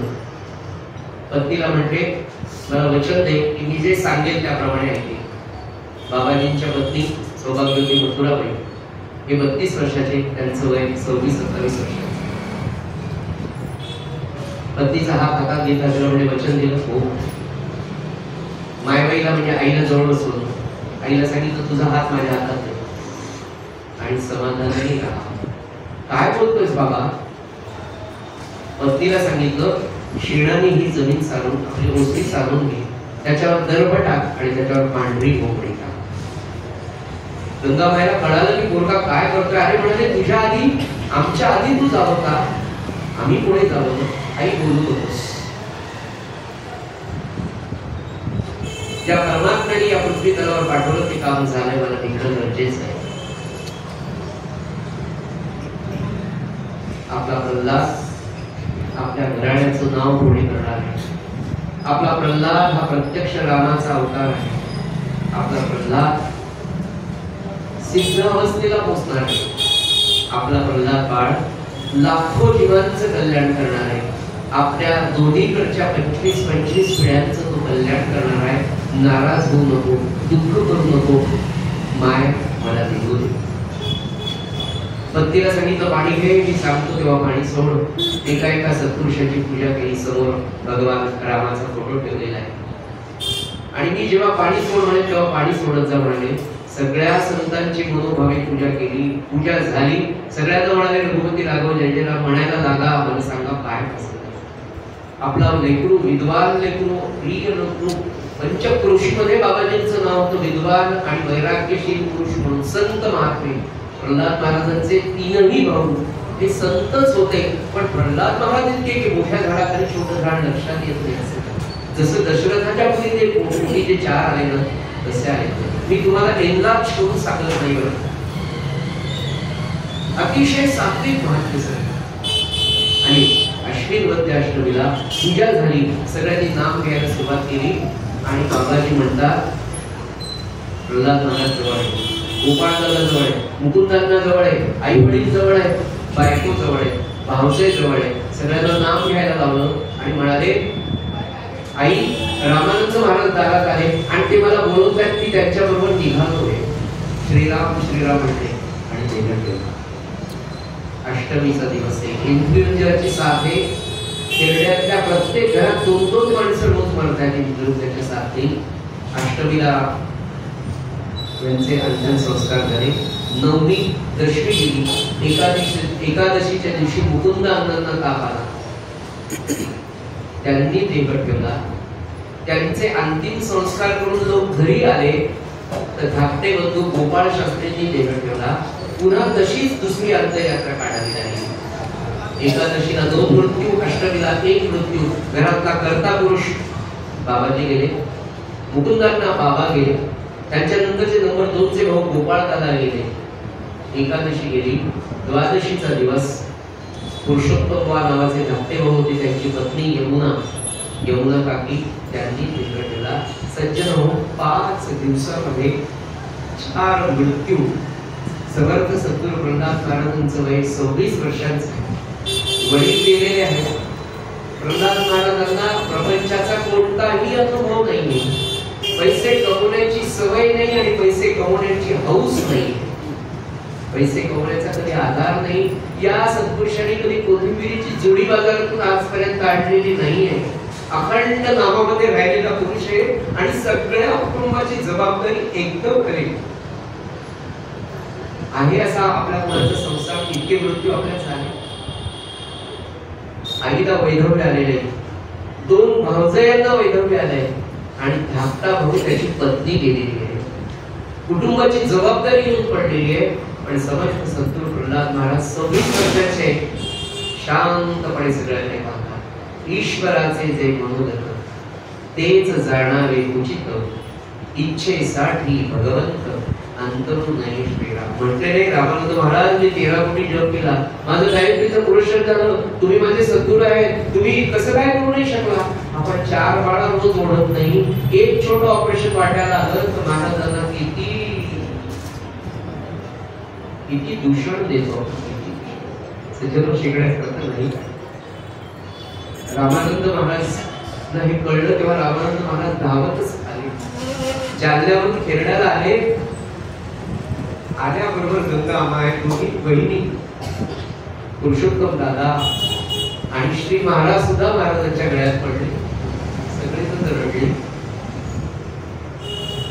आणि त्यावेळेला रामानंद महाराजांनी जो उपदेश केला ना सध्या काय बोलले असते मला सांगा.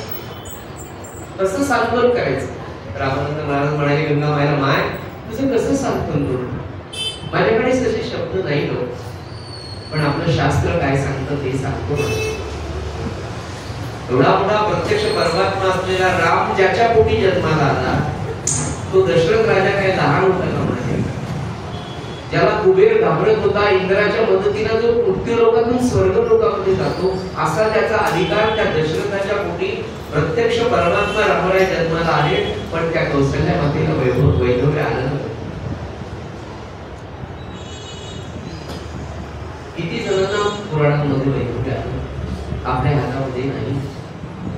द्रौपदीची किती मुलं गेली, कौरवांचा कसा संहार झाला. एवढं दुःख त्या द्रौपदीच्या आणि कुंतीच्या वाटेला आलं.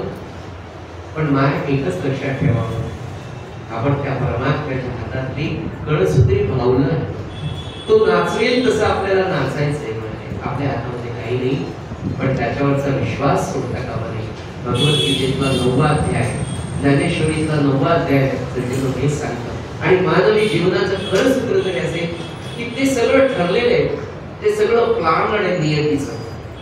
त्या प्लान नियतीने प्लान केलेल्यामध्ये आपण कळसूत्री भावना आहे. शांत सद्गुरू प्रल्हाद महाराज आपल्या आईला समजून होते, आई हाही दिवस जाईल. पण 26 वर्षाचे प्रल्हाद महाराज लक्षात घ्या, एवढी मोठी जबाबदारी आहे. आता हे संसार कसा 1918चा प्रसंग आहे. शांत आहे. नामावरची निष्ठा कमी नाही, सद्गुरूंवरची निष्ठा कमी नाही, कधीच नाही. सज्जन होय हे त्या काळात झालं, आज होऊ शकतं का. होऊ शकतं. जाता जाता 1-2 मिनिटांनी गुरुजी फक्त सांगतो जी अत्यंत जवळची आपल्या गुरुबंधूची. एक आपल्या महाराजांचे गोंधळाचे अनुग्रहित असलेले माझे एक गुरुबंधू लातूरला राहतात. एकुलता एक मुलगा कालिकत मधून पासआउट झाला. 2 मुली, दोन्ही मुली उत्तम. एक मुलगी मंत्रालयात, एक मुलगी LIC ऑफिसर. मुलगा एकुलता एक धाकटा मुलगा लग्न ठरतो. आज देवब्राह्मण झाला. आणि गोंदवलेकर महाराजांचे अतिशय निश्चित मत की बँक ऑफ महाराष्ट्र मध्ये होते. 4 वर्ष सर्व्हिस राहिली. पण विचार केला की 4 वर्षानंतर रिटायर करायला थकलो तर महाराजांची सेवा होणार नाही, म्हणून 4 वर्ष आधी VRS केली. आणि गोंदवल्याचा जसा दिनक्रम आहे तसा दिनक्रम 4 वर्ष घरी केला. सकाळी 4 ला उठाव, 5 ची काकरांती, रामहृदय, सकाळी 9 ते 11 जप, दुपारचं रामहृदय, आपली विष्णू सहस्रनाम, संध्याकाळची उपासना, जप, दासबोधाचं वाचन, संध्याकाळची शिकवणी. 4 वर्ष मस्त जप केलं. आणि 4 वर्षानंतर मुलाचं लग्न ठरलं. आज देवब्राह्मण झाला. घरी सुंदर मांडव. औरंगाबादला लग्न लागायला जाणार होतं उद्याच्या दिवशी. सगळ्या घरावर पुऱ्या सदा मंगल अतिथीचे स्वागत, कलश काढलेला आहे छान मस्त. आमच्याकडे त्या तेलंगणातल्या पद्धतीचा नारळाचा सुंदर वाढव केलेला. आणि मुलगा संध्याकाळी म्हणला, बाबा माझा एक ड्रेस शिवून आणायचा राहिला, तो धुवून येतो. आपल्याकडे सांगतात, बाळा हळद लागल्यावर पायाचा का पडतो. आणि मी आता घेऊन येतो. स्कूटीवर मुलगा निघाला, फ्लायवरून चालला होता. मित्राचा फोन आला, उजव्या हातात गाडी डाव्या हातात फोन देता. काहीतरी झालं, फ्लायओव्हर आदळला, वरून खाली पडला. नियतीचा खेळ बघा. त्याच वेळेला त्याचे वडील आले, काका तो खाली पडला म्हणून सगळा समाज जमला. तिथून हे पण बाजूला जात होते. मागचे ग्रस्त म्हणाले, अहो काय झालं, अहो जाऊ द्या उद्या आपल्याला लवकर घरी जायचं. तिथून पास आउट झाले, हे घरी आले. मुलाला सिव्हिल हॉस्पिटल आले. मुलगा जागीच गेलेला होता. दुसऱ्या दिवशी सकाळी आम्ही पोहोचलो नांदेडवरून लातूरला. अजून डेड बॉडी आलेली होती. पोस्टमॉर्टम करून डेड बॉडी आली. ज्या लेकराला काल ज्या पांडवामध्ये स्नान घातलं त्याचं पार्थिव देखील आलं. सांगायचं काय, त्या घरामध्ये त्या दिवशी त्या बहिणीने, त्या मुलाच्या आईने किंवा बाबांनी असं नाही म्हटलं, महाराज तुम्ही असं कसं नाही म्हटले नाही. हो, महाराजांचा माणूस कसा असावा असं नाही म्हटलं की 4 वर्ष मी महाराज असं केलं, माझ्या वाटेला ऐकूनला गेला, तुम्ही असं कसं केलं असं नाही म्हटले. पण त्याच्या आधी सगळा कपडा घेतला, सगळं सोनं नाणं घेतलं, समाधी वृत्तीला दाखवून आणलं. महाराज चुकले का? अंतिम संस्काराला मी जेव्हा गेलो, चिता पेटवत होतो मी, माझ्या गुरुबंधू बरोबर होतो, नाटकर दादा नावाचं.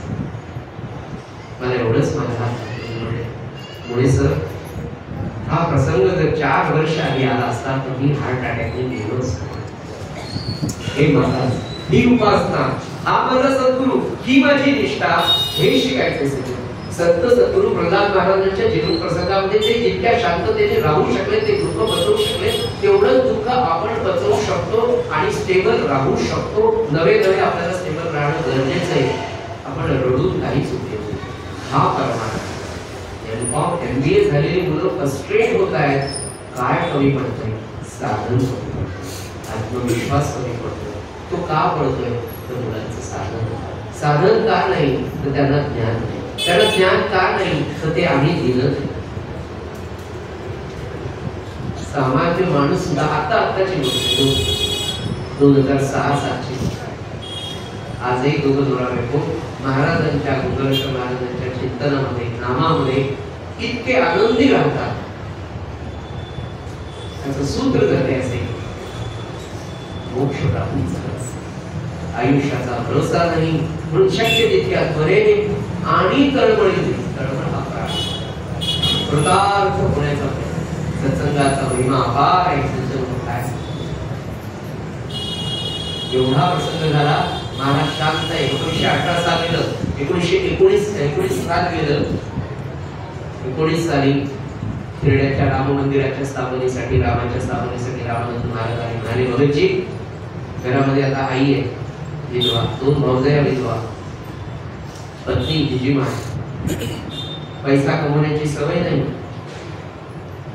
आणि 19 साली जेव्हा महाराज रामानंद महाराज खेड्याला आले, तर खेड्यातले सगळे लोक, प्रल्हाद महाराज किती शांत वृत्तीचे, काय महात्मा आहे, तुमचा शिष्य किती गोड आहे, कधी तक्रार करत नाही वगैरे, ही स्तुती सगळ्या लोकांनी खेड्यातल्या रामानंद महाराजांची केली. आणि ही सगळी स्तुती जेव्हा ऐकली, म्हणजे परीक्षा काय असते? परीक्षा काय असते? आपल्या शिष्याची गावामध्ये प्रचंड स्तुती होत आहे, लोक त्याचं कौतुक करत आहेत, कदाचित माझ्या या शिष्याला हे बाधेल का? म्हणून रामानंद महाराजांचं वैशिष्ट्य की रामानंद महाराजांना खेड्यातल्या सगळ्या घरी पाद्यपूजेला बोलले. आणि पाद्यपूजा पेक्षा रामानंद महाराज तिथे गेले की म्हणायचे काळा दास हो, आणि एखादा समाज तिथे वाचायला लावायचे, त्याच्यावर महाराज निरूपण आहे. असं करता करता एका घरी महाराज रामानंद महाराज गेले, तिथे म्हणाले ते एक अध्याय काढा, म्हणाले वैराग्य निरूपण त्या दिवशी. आणि वैराग्य निरूपणावर निरूपण करता करता समर्थ सद्गुरू महाराज प्रल्हाद महाराजांच्या बाजूला हात जोडून उभे. सगळे लोक समोर बसले. प्रवचन सगळ्यांसाठीच होतं. प्रल्हाद महाराज सेवेसाठी म्हणून हात जोडून बाहेर उभे होते, बाजूला उभे होते. निरूपण करता करता रामानंद महाराज म्हणाले की घरदार, पैसा, सोनं, प्रपंचाची आसक्ती ही परमार्थ मार्गामध्ये फार मोठी धोंड आहे. साधकांनी सावध राहावं. माझं माझं माझं यांनी साधकाच्या साधनेचा प्राण जातो. एवढंच वाक्य रामानंद महाराजांनी सगळ्यांना सांगितलं. प्रवचन संपलं, छान प्रसाद घेतला, यांनी केले. दुसरा काळ सगळ्यांचा रिकामा होता. त्या काळातून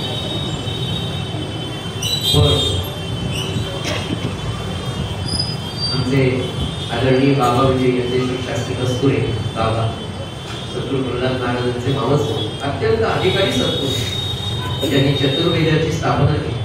ते प्रवचनात असं सांगायचे की सूर्यप्रकाश सगळ्यांवरच पडत असतो, पण सूर्यकांत मण्यावर जर तो पडला तर त्याच्यातून आगळी निर्माण होते.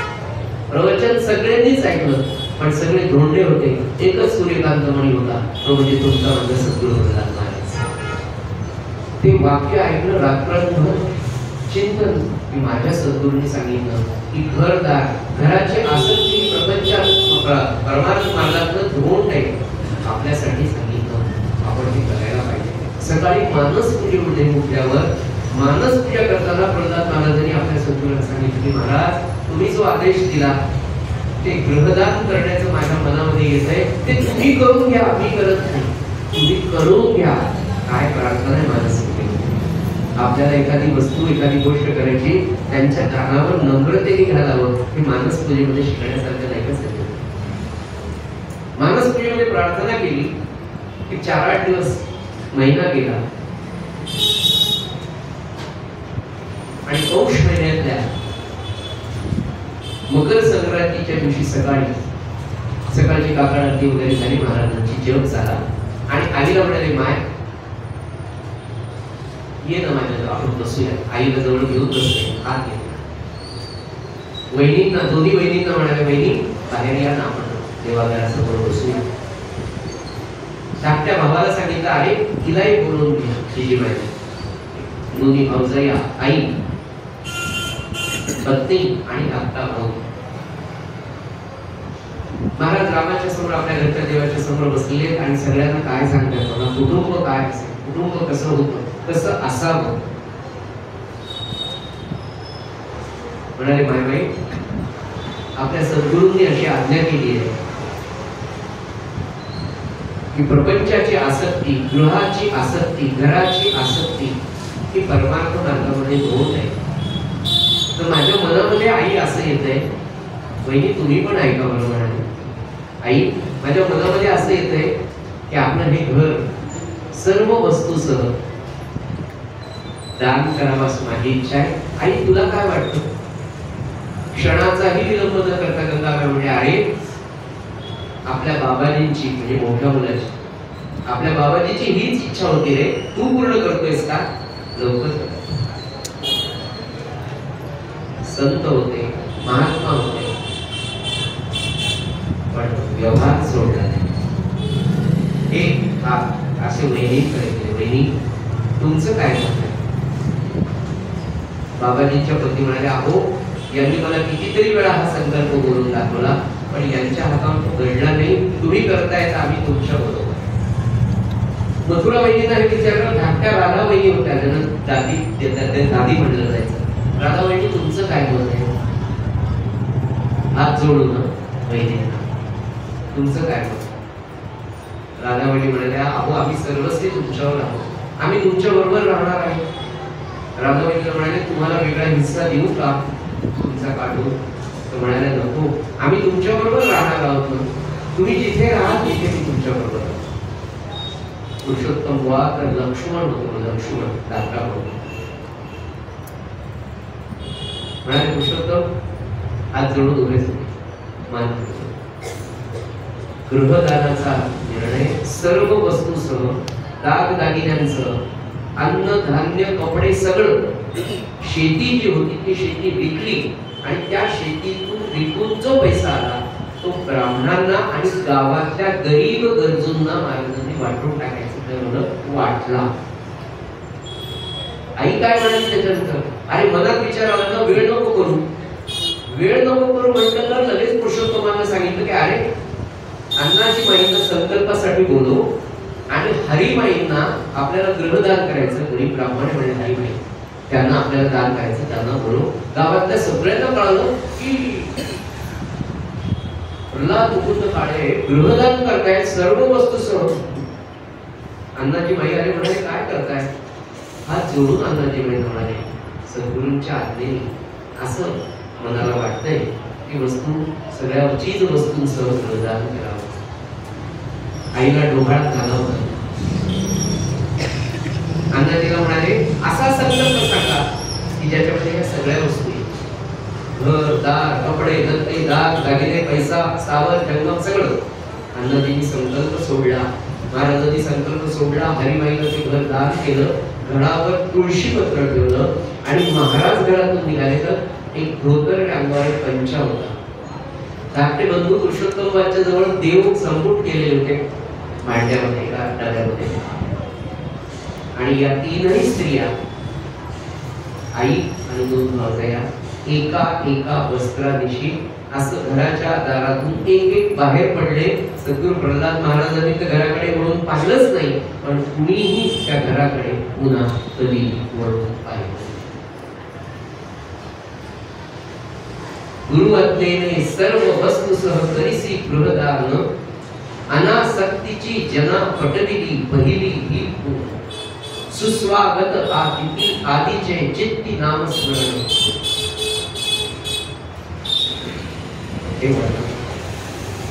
अहो कर्णाने सगळं दान केलं पण स्वदान. महाराजांनी सर्वस्व दान नव्हतं केलं, ते तर केलंच होतं, सर्वस्वापेक्षा स्वदान केलं होतं. आता मी आणि माझं काहीच नाही. विचार करा सज्जन हो, या चरित्राचा विचार करताना मी असा विचार करतो की 1918 साली मृत्यूचा एवढं तांडव त्या घरामध्ये झालं. एकच वर्ष झालं आणि 1920 ला मकर संक्रांत 14 जानेवारी 1920 मकर संक्रांतीच्या दिवशी हा महात्मा आपलं गृहदान साखरपेढ्यात देतो. त्याच्यानंतर रामानंद महाराज म्हणाले भगतजी सगळ्यांना घेऊन रामनवमीच्या उत्सवाला जालना. 1920 च्या रामनवमीला सद्गुरू प्रल्हाद महाराज जालन्याला गेले. तेव्हा रामानंद महाराजांनी सांगितलं की आता अध्यात्म रामायण तुम्ही सांगायला सुरुवात करा. आणि 1920 च्या गुढीपाडव्यापासून 1975 पर्यंत म्हणजे सलग 55 वर्ष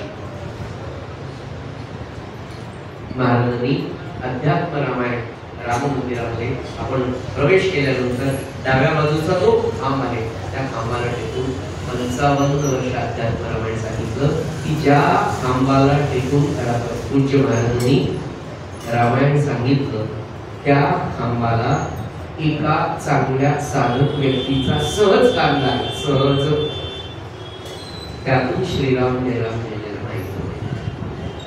महात्म्यांनी देह ठेवल्यानंतर किती वर्षानंतर काय महात्मा हे गृहदान ही प्राप्ती. आणि त्याच रामनवमीच्या काळामध्ये रामाचा जन्म झाल्याच्या गर्दी होती, सगळ्यांचं जयजयराम सुरू होतं. रामानंद महाराजांनी पटकन हात धरला आणि प्रल्हाद महाराजांना जालन्याच्या राम मंदिराच्या गाभाऱ्यात नेलं. आणि त्यांना जे 1904 साली ग्रामपंचायत दिलं होतं ते ग्रामपंचायत रामजन्माच्या नंतर म्हणाले माझ्या सद्गुरूंनी त्यांचं आत्मलिंग मला दिलं, ते मी तुला देतो, याला सोडून कधी राहू नको. आणि अभिषेक झाल्याशिवाय पाणी देखील प्यायचं. महाराजांनी त्या रामाला आयुष्यभर त्या पद्धतीने सांभाळलं. राम जेव्हा हरवले 1923 साली 3 दिवस उन्हाळ्याच्या दिवसात वैशाख महिन्यामध्ये उमा काकींच्या लग्नाला महाराज भोजला नावाच्या गावात गेले. परत येताना ते रामाला हरवलं. आणि 3 दिवस वैशाख महिन्यामध्ये उन्हाळा किती विचार करा. रामराय जोपर्यंत सापडले नाही तोपर्यंत या महात्म्याने पाणी सुद्धा ग्रहण केले नाही. सद्भक्तांनी महाराजांच्या या गळ्याला ओलीपड केलं की महाराज तुम्ही पाणी पिते हे घसा तरी बोलायला होत्या. महाराजांना बोलता येत नव्हतं तर पाठीवर लिहून दाखवलं की राम प्राप्त झाल्याशिवाय मी स्नान पाणी ग्रहण करणार. 3 दिवस उन्हाळ्याच्या दिवसात रामा तू प्राप्त झाल्याशिवाय पाणी गळणार नाही. यथावकाश राम प्राप्त झाले. त्यांना पंचसूक्त पवनांचा अभिषेक करेपर्यंत अजून पुढचे 24 तास गेले. तो अभिषेक झाल्यावर रामानंद महाराज आले, त्यांचं दर्शन घेतलं, त्यांचं चरण तीर्थ, रामाचं तीर्थ, आणि मग सद्गुरू प्रल्हाद महाराजांनी पाणी गळलं. अखंड नामामध्ये राहणारा हा महात्मा तुम्हाला काय सांगतो. अकोल्याला आले, 75-76चा प्रसंग. पोटामध्ये खूप आग होत होती. मला पुन्हा तेच आठवतं की सज्जनो, की तुम्हाला असं का म्हणाले की आपल्या सर्व संतांची चरित्र अभ्यासात ब्रह्मचैतन्य महाराजांच्या जीवन चरित्रामध्ये जेवढे म्हणून प्रसंग घडले, त्या त्या प्रसंगामध्ये सद्गुरू ब्रह्मचैतन्य महाराज जसे वागले, जसं त्यांनी आचरण केलं, जी वाणी त्यांनी त्यावेळेला वापरली, अगदी तसेच्या तसे प्रसंग समर्थ सद्गुरू प्रल्हाद महाराजांच्या जीवन चरित्रात तुम्हाला पाहायला मिळतील. केवळ प्रसंग पाहायला मिळणार नाही, समर्थ सद्गुरू प्रल्हाद महाराज सुद्धा आपल्या आजोबांसारखेच झाले. गृहदान झाल्यानंतर रामानंद महाराज जेव्हा भेटायला आले प्रल्हाद महाराजांना, म्हणजे त्यांना कळालं ज्ञानाच्या रामगिरा तेव्हा तुमच्या शिष्याने गृहदान केलं. तर जी मंडळी उपलब्ध होती त्यांना काय म्हणाले रामानंद महाराज, माझा शिष्य मोठा झाला असं नाही म्हणाले. काय शिकण्यासारखे ते काय म्हणाले, आपल्या आजोबावर केला, आजोबाचं नाव त्यांनी मोठं केलं असं रामानंद महाराज म्हणतात. म्हणजे किती किती गोड संबंध आहे ब्रह्मचैतन्य महाराजांचे, रामानंद महाराजांचे आणि प्रल्हाद महाराज.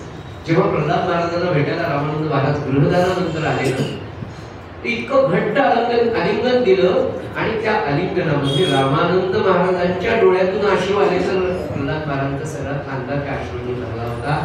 आणि प्रल्हाद महाराजांच्या अश्रूने रामानंद महाराजांची सगळी छाती ओली झाली होती की काय माझा शिष्य आणि काय माझा सद्गुरू. ही दिव्य परंपरा आहे. नामाच्या बाबतीमध्ये मला सांगताना मला एक गोष्ट सांगायची की अखंड नामाचा अभ्यास करत असताना हा महात्मा एके दिवशी महाशिवरात्रीच्या आधी, महाशिवरात्रीच्या रात्रीच्या काळात रामानंद महाराजांच्या मंदिरामध्ये बसले. सगळं ग्रहदान झालेलं होतं आणि ग्रहदान होऊन महाराज जालन्याच्या राम मंदिर खेरड्याच्या मंदिरात राहायला आले. रामाच्या अनेक सद्भक्तांनी त्या दिवशी रात्री अण्णाजींचं कीर्तन झालं. अण्णाजी म्हणाले की ग्रहदान हे आम्ही ऐकलं होतं, वैराग्य आम्ही पुस्तकांमध्ये पुराणामध्ये ऐकलं आणि लोकांना सांगितलं म्हणून, पण असं वैराग्य आपल्या साखरखेड्यामध्ये आपल्याला पाहायला मिळतं. असा महान सत्पुरुष आपल्या साखरखेड्यामध्ये तो म्हणजे प्रल्हाद महाराज. असं सुंदर कीर्तन झालं. आणि हे सगळं कीर्तन झाल्यानंतर अनेक लोकांनी प्रपंचासाठी लागणाऱ्या सगळ्या वस्तू पुन्हा महाराजांना आणून द्यायला सुरुवात केली. महाराजांनी अतिशय नम्रतेने सगळ्यांना सांगितलं, तुम्ही हे सगळं आणून देता त्याच्यासाठी का मी दान केलं म्हणाले, नका. उद्या मी भिक्षा मागणार आहे, माझे रामानंद महाराज माझे रामराय मला सांभाळणार, मी भिक्षा मागतो, भिक्षेमध्ये काय येईल ते माझं राम पाहिजे. साखरखेड्याचे लोक एवढे चांगले काय. दुसऱ्या दिवशी महाराज जेव्हा भिक्षेला गेले ना, तर लोकांनी प्रपंचाला लागणाऱ्या वस्तू भांड्याच्या स्वरूपात त्याच्या धान्य घेऊन भांड्यासह दान केले. तर महाराजांना एक बैलगाडी मागे ठेवावं लागली, नाही ना. आणि सगळेजण महाराज आमच्याकडे कधी येतात, आमच्याकडे भिक्षेला कधी येतात. दुसऱ्या दिवशी भिक्षा फेरी निघाली तर 2 बैलगाड्या भरून रामाच्या मंदिरात आणून, पुन्हा 2 भरल्या, पुन्हा 2. एवढा राम मंदिराच्या एका धान्याचा ढीग झाला की इकडचा माणूस इकडे दिसेना. महाराज म्हणाले, हे सगळं धान्य नाम सप्ताह सुरू करा, अन्नदान सुरू करा, हे धान्य संपवून टाका. माझा राम मला सांभाळणार आहे. हा विश्वास सद्गुरू जर विश्वास विरोधाचा आहो. 50 रुपयाची पावती करायची तर नाव कोणाचं टाकायचं, 50 रुपये पावती द्यायला काय टाकलं त्याचं, 50 ची काय पावती त्याला द्यायला तरी पूर्णता. ही मानसिकता आपली आणि पुढे पुरवता त्याच्यामुळे सगळं झालं आणि रामपंचायत प्राप्त झालं. ज्यांनी रामासाठी घर सोडलं, जो रामाच्या मंदिरात आला, आता तर रामच त्याला भेटला होता, रामच त्याच्याजवळ राहायला आला होता. कारण अंतःकरणामध्ये तो राम होता. एक गोष्ट सांगतो. 1926-27 सालची गोष्ट आहे. एक बापूस मिस्त्री नावाचा सुतार परभणीहून निघाला. प्रल्हाद महाराज कोण होते आणि त्याची पिशवी हरवली म्हणून तो रेल्वे स्टेशनला जालन्याच्या उतरला आणि आपल्याला आता तिकीट चेकर पकडेल म्हणून पळत पळत पळत पळत कुठे गावून सरळ निघाला. पळतोय तर आपलं जालन्याचं राम मंदिर दिसतं. तिथे काही माणसं काम करताना दिसते. त्याला वाटलं इथे पटकन जाऊ म्हणजे तिकीट चेकर आपल्या मागे येणार नाही. आपल्याला तिथे गेला तर आपल्या जालन्या राम मंदिराचं काम सुरू होतं आणि रामानंद महाराज रामाला प्रदक्षिणा झाला. आणि हा उघडा होता कारण यांनी पिशवीत सदरा ठेवला होता. हे बनेवरच उघडेच होते, बने नाही होते. महाराजांनी पाहिलं, एक प्रदक्षिणा मारली, तोपर्यंत हा रामासमोर गेला. महाराज म्हणे अरे उघडा पडला असता म्हणून स्वतःच्या अंगावरची रामनामी काढली, त्याला दिली. दुसरी प्रदक्षिणा मारली, चौकशी केली कुठून आला आणि भोजन प्रसादाला जा म्हणे. भोजन दिलं. किती वेळची भूक लागली. म्हणाले कुठून आलास, काय करतोस? म्हणाले मी सुतार आहे. अरे म्हणजे मग खिडकी करतो. दुसऱ्या दिवशी त्यांनी सुंदर खिडकी राम मंदिरासाठी बनवून दिली. तिसऱ्या दिवशी रामानंद महाराज त्याला अनुग्रह दिला, जायला पैसे दिले, चौकशी केली. मी साखर खेळण्याचा आणि साखर खेळण्याचं काम आता मी तुला नाम दिलं म्हणाले. तर रोज सकाळी स्नान झाल्यावर एक माळ जप करायचा आणि दिवसभर काम करत असताना होईल तितका जास्तीत जास्त जप करायचा. बरं हो बरं म्हणाले. अजून एक गोष्ट सांग. काय म्हणाले? रोज एक 5 मिनिटं थोडस झालं जास्त चालेल रामाकडे तरी अर्धच म्हणाले, पण 5 मिनिटं जास्त देण्याचा प्रयत्न, संपवण्याचा प्रयत्न, पण राहावत नाही. काय म्हणाले? हा एक कर. आणि दुसरं म्हणले तुमच्या साखर खेड्यामध्ये कसबा पेठेत रामाचं मंदिर आहे म्हणाले. हो म्हणाले. तर काय कर म्हणाले, रोज रामाच्या दर्शनाला जायचं. कोण सांगताय? सद्गुरू रामानंद महाराज. कोणाला सांगताय? बापू मिस्त्री. काय सांगताय?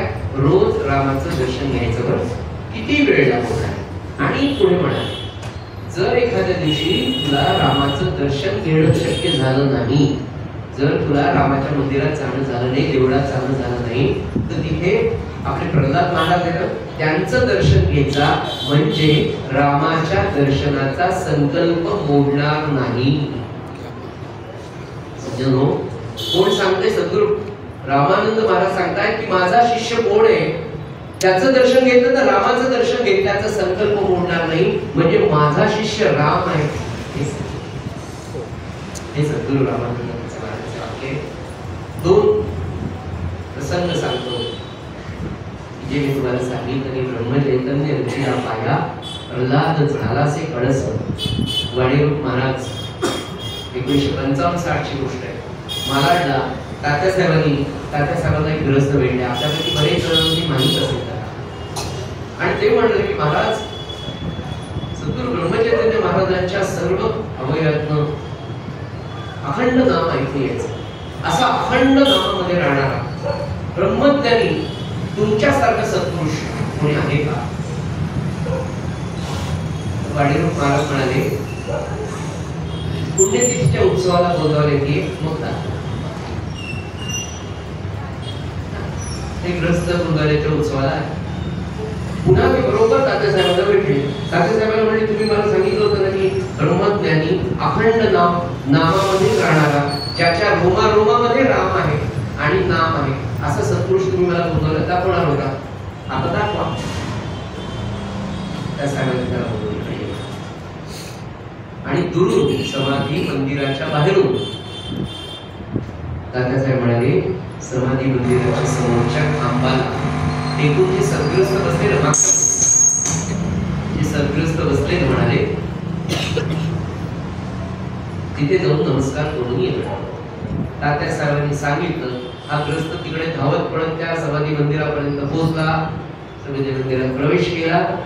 तोपर्यंत त्या खांबाला टेकलेले सत्पुरुष उठले आणि महाराजांनी त्या समाधीला नमस्कार करून मागच्या दाराने बाहेर निघून समाधी केली. हा सत्पुरुष हा सद्ग्रस्त तिथपर्यंत गेला तर तिथे आसन आणि तो खांबाला ते तिथे गेले. त्या खांबा त्या आसनाला नमस्कार करता करता यांचा कान त्या समाधी मंदिराच्या खांबाला लागला. त्या खांबामधून श्रीराम जय राम जय राम एक वेळा, दोन वेळा, तीन वेळा ऐकलं आणि तो धावत पळत तात्यासाहेबांकडे आला. तो म्हणाला ते कोण होते, त्यांचं काही दर्शन झालं नाही म्हणाले.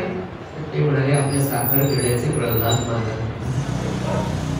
वाडीरूप महाराजांनी हे सांगावं की ब्रह्मज्ञानी अखंड नामात रोमामध्ये त्याच्या नाम आहे. आणि आता सद्गुरू प्रल्हाद महाराज कोण, त्याचं सर्वात श्रेष्ठ आणि उत्कृष्ट सर्टिफिकेट म्हणता येईल त्याला.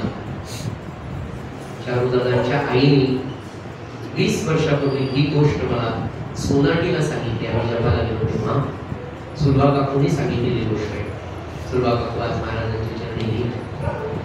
सुलभा काकू म्हणाल्या 60-65च्या काळामध्ये सद्गुरू प्रल्हाद महाराज गोंधळ्याचा उत्सव संपून सज्जनगड पुणे करून नेहमीच महाराजांचा असं की महाराज गोंधळ्याचा उत्सव झाला, रामानंद महाराजांची पुण्यतिथी द्वादशीला झाली, सज्जनगडावर दर्शन घ्यायचे, येताना दामले काका त्यांना बोलवायचे, पुण्याला दामले काकांकडे थांबायचे, तिथून मालाडला जायचे, तात्यासाहेबांच्या सहवासात काही दिवस राहायचे. तात्यासाहेबांनी परवानगी दिली की मग भुसावळून मग रामानंद महाराजांच्या उत्सवाला खेळल्या जायचा. हा त्यांचा नित्य होता.